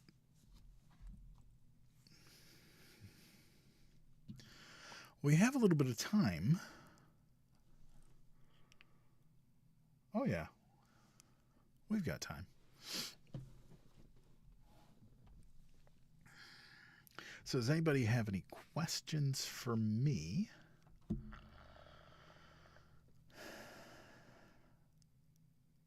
Oh, Eden, that's wonderful. I'm so glad. That's part of the reason why I do this. Oh, awesome. I'm glad to... Yeah, The Giver was a great book. That was really, really wonderful. Haley, thank you. Thank you. I am a voice actor and a professional audiobook narrator. I do mostly audiobooks. I've been doing it for about a year, and I had just booked and started my 10th audiobook. So I just finished one about a week and a half ago, and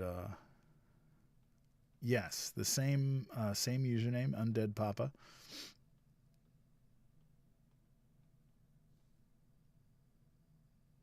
Oh, K-Ray, hey, I'm so glad I could be of help. Migraines suck.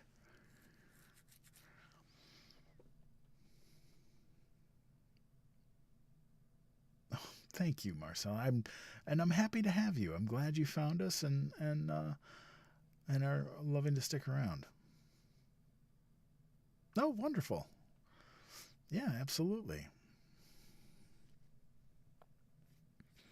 I have done limited work outside of outside of audiobooks, but with all the voices and stuff, it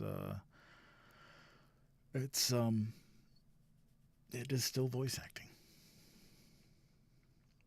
Paige, I am actually done with the part of the book that I'm going to be doing tonight. I had to divvy it up between 3 nights, but awesome, Haley Ann. That's wonderful. Thank you. Blondini, yeah, that's the first. I've heard that before. Yeah, I like to be able to let people, you know, follow up over there or catch up if they missed something or if they really liked a particular story. Um, I am on Sunday, Monday, Wednesday, and Friday, all at 9 p.m. Eastern, and we go till about 11 o'clock usually. Um, and then, uh, so Sunday and Monday are generally reserved for family-friendly stuff. Kids chapter books, young adult, or not young adult, but like up to like middle school, like this one. We've read stuff like, this, The Giver. We've read Charlie and the Chocolate Factory, James and the Giant Peach. We're big fans of Roald Dahl here. Phantom Tollbooth, Winnie the Pooh, and The House at Pooh Corner. We have also read The Wind in the Willows. We just recently read the very first Goosebumps book. And, we've read Wrinkle in Time, A Bear Called Paddington, and a bunch of other stuff. Yes, thank you. Charlotte's Web. Charlotte's Web, Bridge to Terabithia, both of which everybody got to see me cry. Because if you've never read Bridge to Terabithia, the end of that book is a kick in the chest. It is an absolute kick in the chest. His Dark Materials is one that I'm actually researching. I kind of have to. Yes, we did Wizard of Oz. Thank you, Queen. Yep, we did the wonderful Wizard of Oz. I have YouTube is same username. It's UndeadPapa. Search for UndeadPapa and you will find me.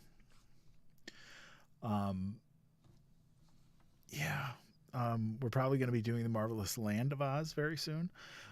So a little bit about how I kind of pick the stories, especially for the family-friendly stuff. We generally do chapter books, so it takes more than a night to get through them. Is I look at what's popular, what people have requested,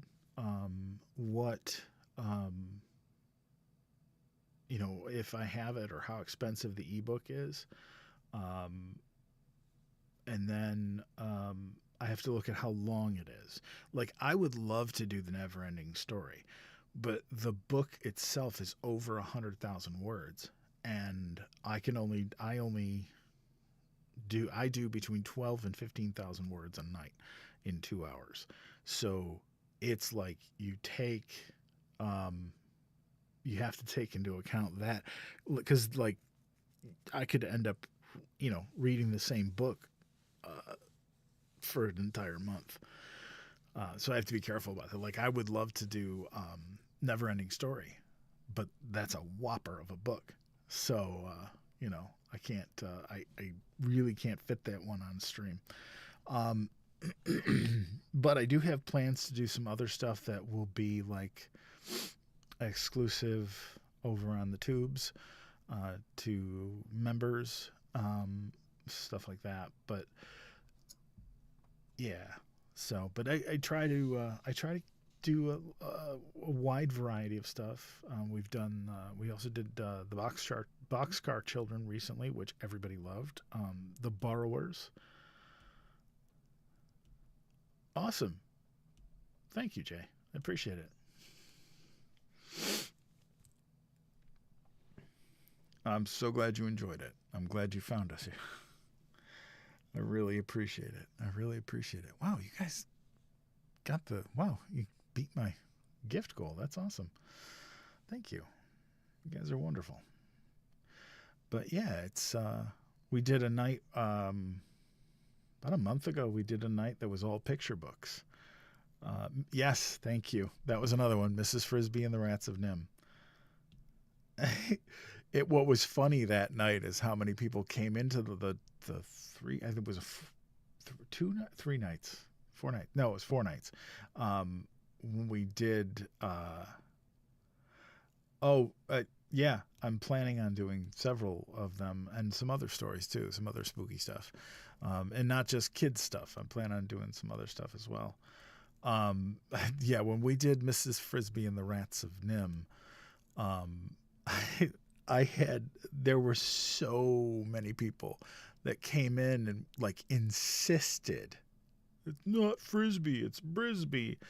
Going, it was Brisbee in the movie, not in the book. They changed it for the movie because they didn't want to fight with the Frisbee company, toy company.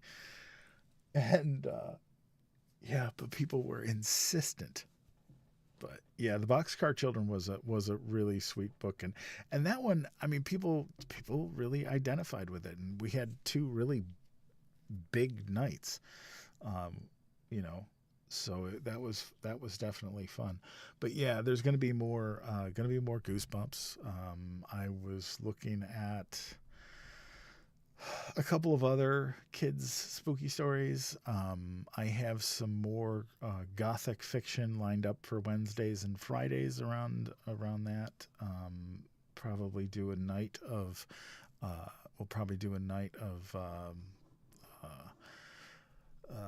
cosmic horror.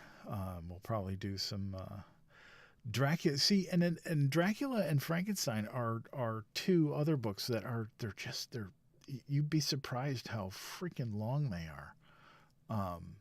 We do Edgar Allan Poe, and I will be doing some Poe. We did Telltale Heart about 2 months ago. Hey Rita, I didn't see you sneak in here.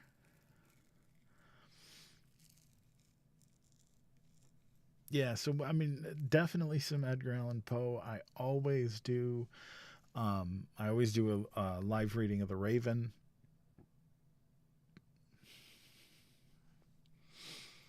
No, I do not know Jaden.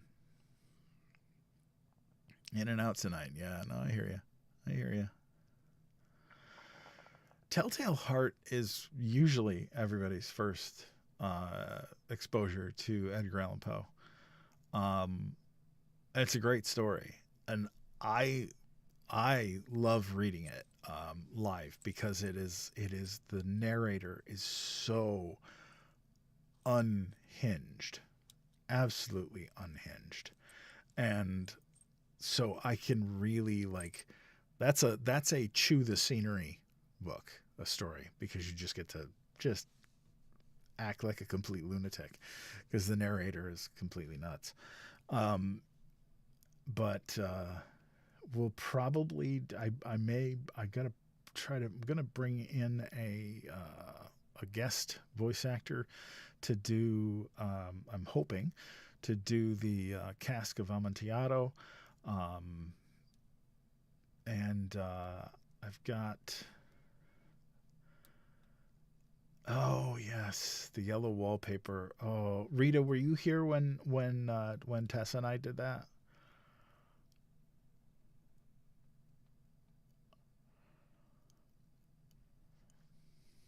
Oh, she knocked it out of the park. It's so good. She was so good. I've got another one that her and I are gonna duet. It is called Out of All Them Bright Stars. It's from a female perspective, and there's some male parts, so I can join in. But yeah, it's that one is Out of All Them Bright Stars was written by a woman named Nancy Kress. And Nancy is a hometown girl. She was born in Buffalo and lived in Rochester for quite a while, and now she lives in Seattle. Yeah. Oh, it's a great story. It is an absolutely just wonderful story. Charlotte Perkins Gilman was the author's name. But yeah. Well, Rita, the only reason I have more time to read and record is I don't have a regular job, so I'm still fighting that fight. So trust me, if I had a regular 9 to 5, I'd be in the same boat. I'd have to cut out a live or two to to continue doing the audiobooks, which I'm super happy. Actually, while we were on reading the story, I got an email from the author of the book that I just started, and I sent in the what's the on ACX called the 15-minute checkup. So I put the I posted the first chapter, which was about 18 minutes. I posted it up there as the 15-minute checkup, and he was just ecstatic. So that makes me happy. I really was hoping that was a good one. You know, the thing is, Rita, I love doing this, and I mean, you know that. I love doing this. I love connecting with everybody through these stories. Sharing stories like this. I mean, so many people have seen the movie but have never read the book. And, we did that with like Mrs. Frisbee and the Rats of Nim. Everybody loves the cartoon, which is absolutely one of my favorite movies of all time. Or Charlotte's Web. People remember the cartoon, but they've never read the book. And being able to bring those stories to them is just a joy. I've said this before, but I want to take like people who do, I have read, some of his writings.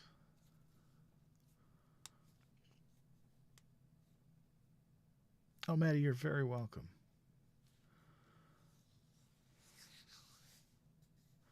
Yeah, and one of those. Well, I'm glad you'll be coming back. I'm glad you joined us. That's wonderful. You are now officially a Storytime Goblin. I dubbed the Storytime Goblin.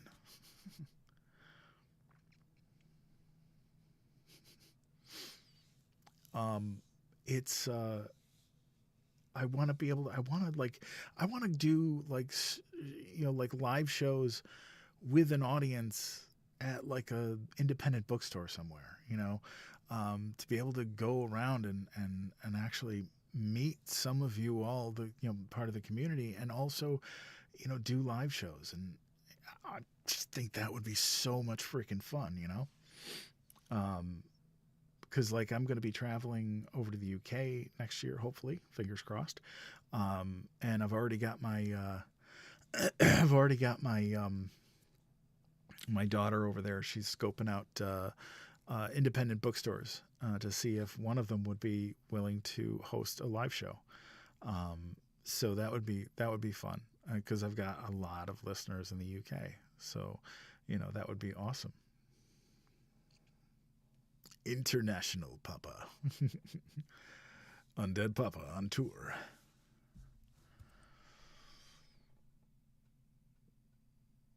Yeah, I mean, I've had people come in, and there's just a lot of this it's such a sense of nostalgia. They remember people reading to them as their children, or, I've had people tell me that um, that it brings them back, and they remember their mother or their grandmother and who's passed away, and they just feels like. And I had one person tell me that they sit and they close their eyes and they listen, and it feels like their father's reading to them all over again. I had one person absolutely broke my heart, told me that she had never had anybody read to her, and I was like, that is horrible. But she was like very grateful that she came in and was able to sit and listen and have somebody read her a story, which I mean yeah, those are the things that I love so much, that I've experienced about doing this.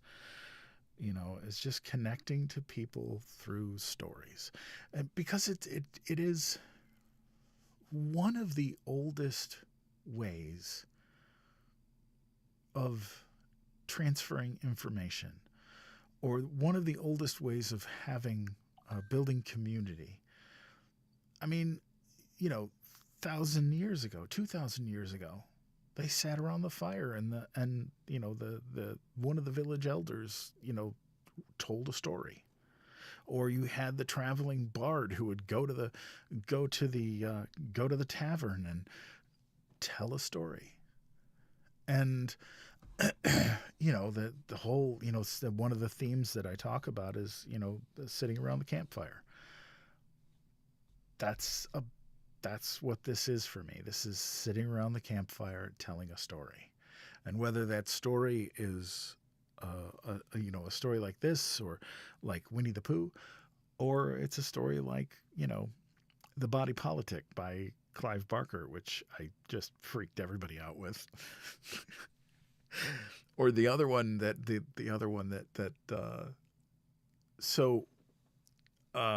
several months back, we did a night of Ray Bradbury stories.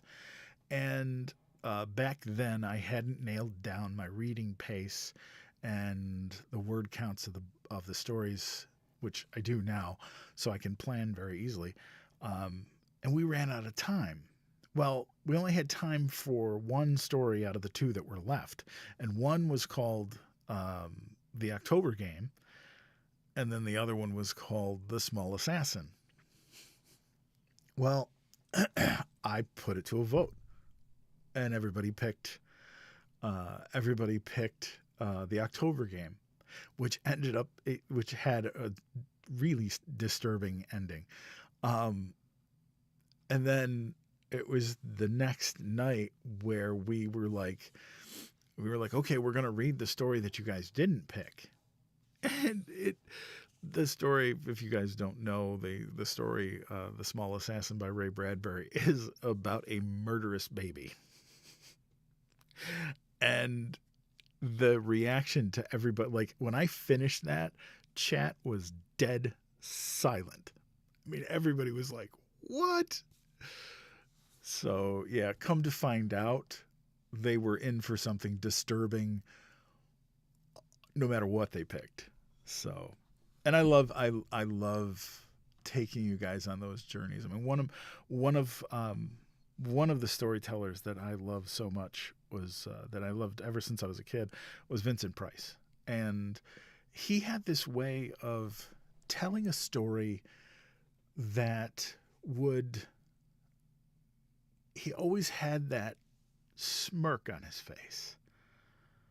And because he knew he was taking you somewhere that was going to freak you out. But he did it in a way where people trusted him.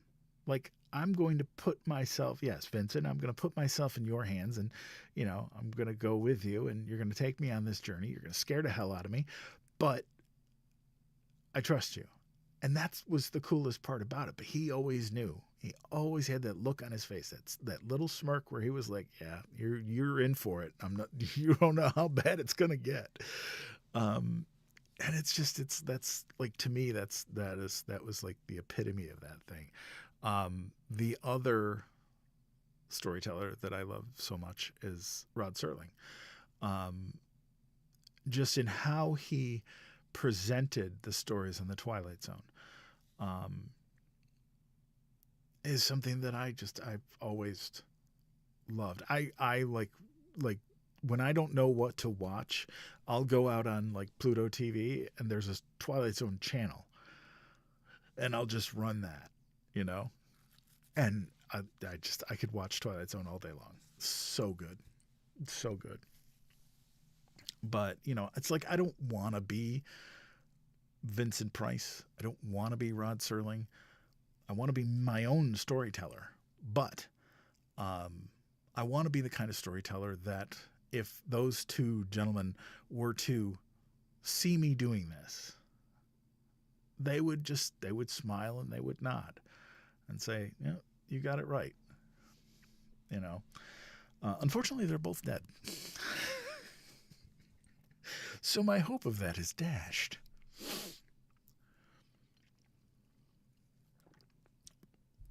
The illustrator, I actually, I can't remember which one, but we've done at least one from the Illustrated Man.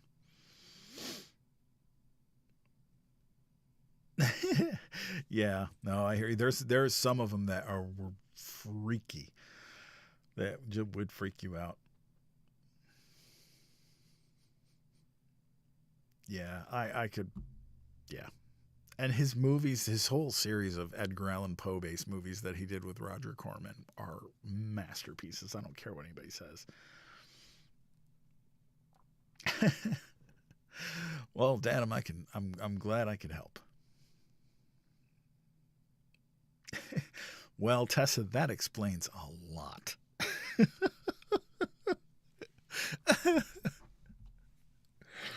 Oh, jeez.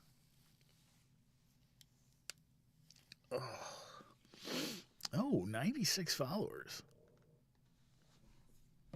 Can we get to 100 before I sign off? That would be interesting. I'd be happy.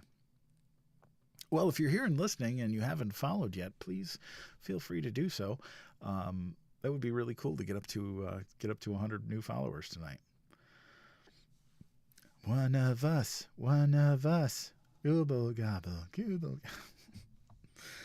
That's a movie if you haven't seen. Freaks by Todd Browning, who's a director.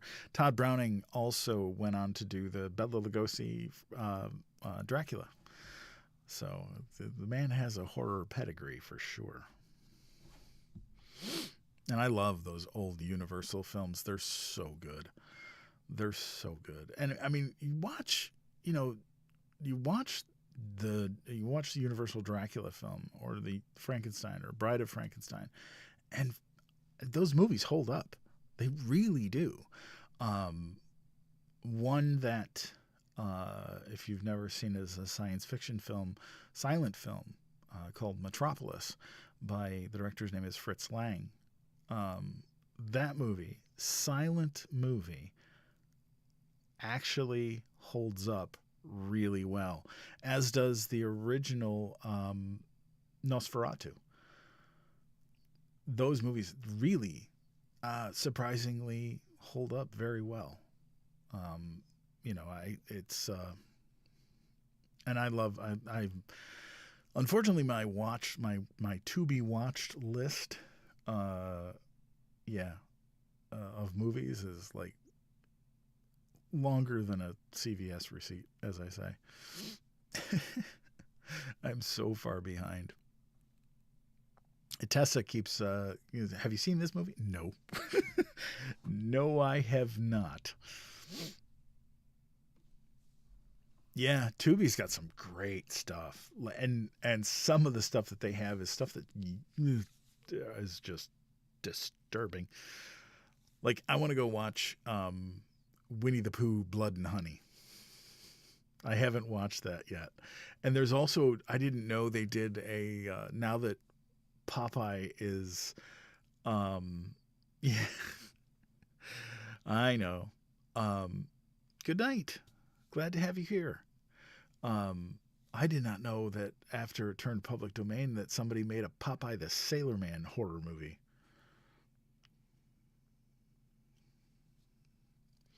Which I'm just like, okay, sign me up. I'll do that. Yes, it is. Yeah, yeah. I saw that. I'm just gonna maybe do a double feature.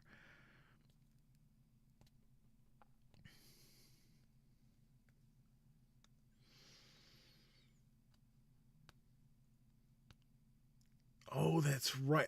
I saw the trailer for that not too long ago. The Bambi one, and that's just nuts. Hey, Lorna. Yeah, yeah. We actually finished up what we're gonna read for tonight. But as always, it's over on the tubes, so you can catch up, and then I'll be back on Wednesday night to read the finale. Yeah, there's a Bambi horror movie. No, you do not apologize. You do not apologize. You know. Oh, the Secret Window, the Stephen King short story or novella, I think it is. I actually have not read that one. That's one that I have to sit down and read. And we got to do another Stephen King night. Of course, I got to pick out ones that I can actually read on TikTok without getting in trouble. Yeah, yeah, it's nuts. It is nuts. Yeah, you should. Actually, you and I still need to talk podcast.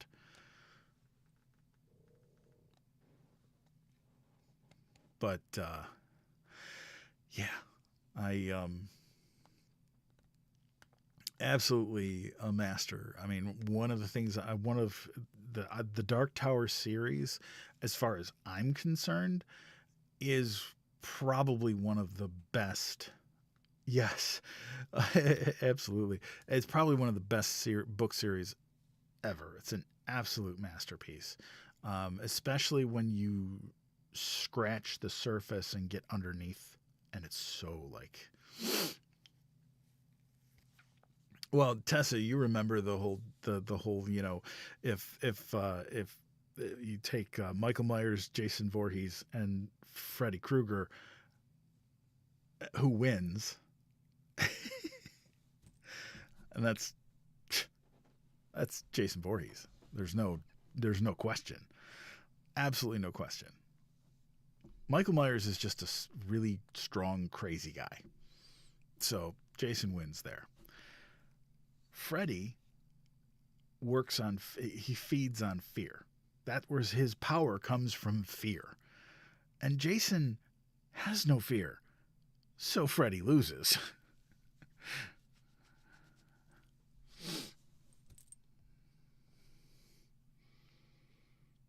Yeah. Jason in space. What can you possibly. Yeah, Jason in space. I'll take Jason in space. To me, Jason X is so underrated.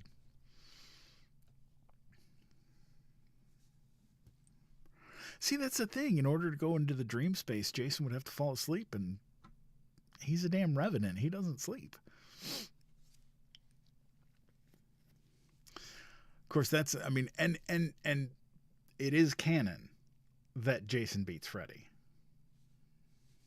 Absolutely, Haley Ann. It was wonderful to have you here. Well, we might be able to arrange that, Lorna.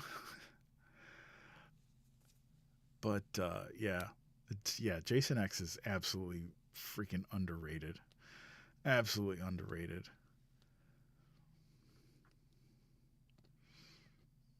Well, you're welcome. Yeah, I debated a lot about reading it. Pinhead versus Pumpkinhead. Ooh, that's a tough one. Pumpkinhead is one of those movies that is, to me, extremely underrated. Well, you were just too engrossed in the story. Now, oh, Jason versus Pinhead. Now, see, and I mean, I think Jason would win because Pinhead talks too much. He's the villain. Yeah, Alicia. The thing is, I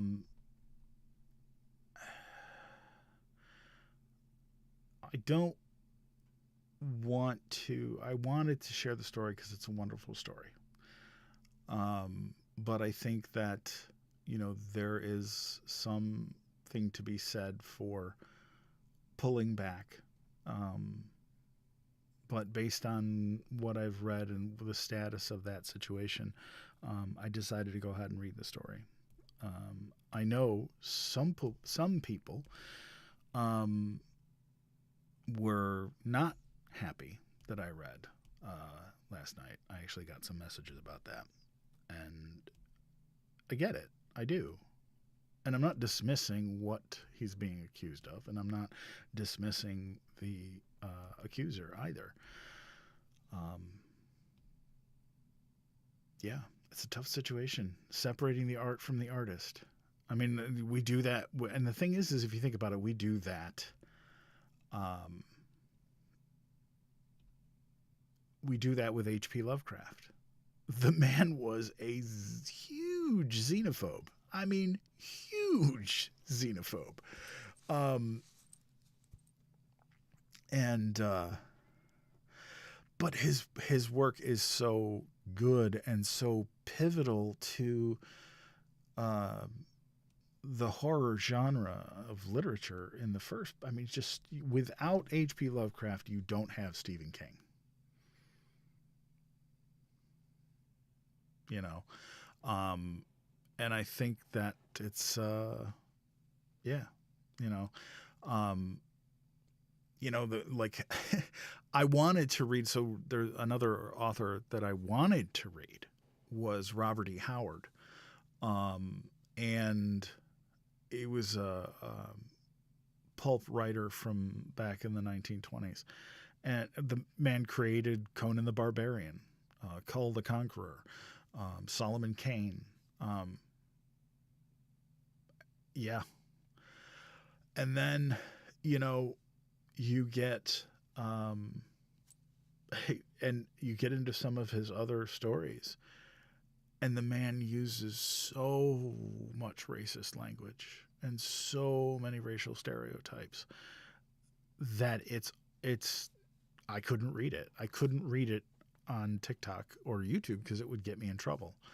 Um, there are some books that I loved as a kid that I I'm not going to read because of the fact that, like, for instance, The Indian in the Cupboard.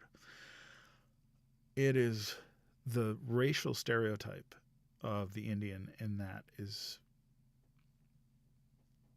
it's bad. And I didn't, you don't notice it when you're a kid.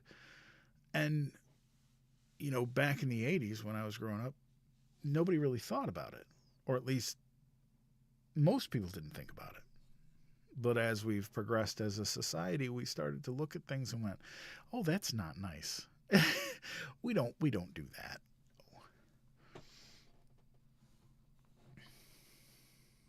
Yeah, it's like I said, it was one of those things that Alicia, yeah, I did too. I did too. But I can't read the book online. It doesn't feel right to me anymore because I went back and I read it as an adult, and reading it as an adult is definitely a different experience.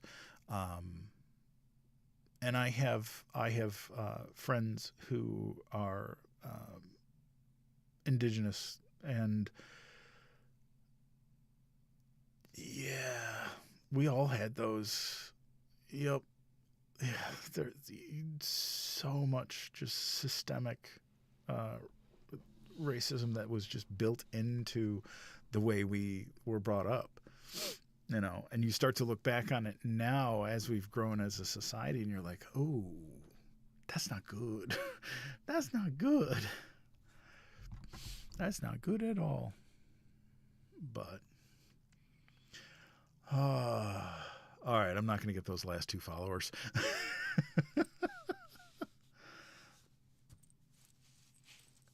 Big time. Yeah, big time. Yep. Yeah, and it's what are you going to do, Oh, wait a minute. Oh my god, I'm one away. I'm one away. One away. 1975. My kids love to remind me that I'm old. I mean, I do feel old. I have severe arthritis in both knees, and I walk with a cane. So, and believe it or not, I bought old man socks. I have now knee-high compression socks. So I walked out. I put on black compression socks. I put them on. Um, I put them. I put them on, and it was a warm day, so I put my sneakers on with them, and I went out, and I'm walking around in my in my shorts, in my cargo shorts. And oh my God, I was like, I saw myself in the mirror and I was like, you gotta be kidding me. You gotta be kidding me. But I mean, um, I was having some swelling in my feet, and boy, these were awesome. Oh man, these are so good. Like so, they're comfortable too, and the swelling in my feet has gone right down, which is so good. It's so good. But oh hey, we got that. Somebody followed and then unfollowed. Come on, don't do that. You know you want to be here. Oh, geez. So, but I'm planning out up to, yes, hit them with a wet noodle. Did anybody else get that in school? Hit you with a wet noodle?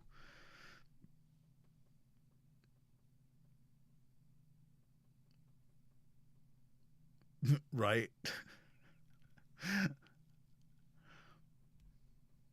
No, but I was saying I'm actually planning out through the end of October because I want to really plan some spooky stuff, and be able to be able to have that all planned out. But the other thing that I want to do, yeah, see, I don't know if it's worth it or not, but I want to do a live on Halloween night. And Halloween night this year is on a Saturday. But that also means everybody's going to be out late or at Halloween parties, and I might do it anyway, just for fun. Maybe do like a 4-hour live or something like that. Do something special where we just read a whole bunch of really scary stories, which would be so good.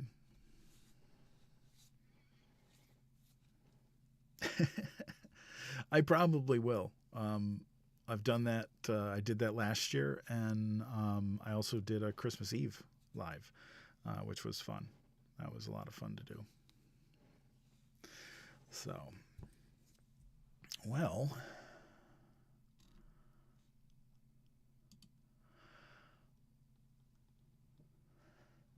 I come here from the future, New Zealand. Yes. All right. Well, that's where we're going to leave it for tonight. I'm going to go ahead and sign off, and you guys have a good night. And as I always say, please be kind to each other and be kind to yourself, because kindness matters. And so do you. Good night, everybody.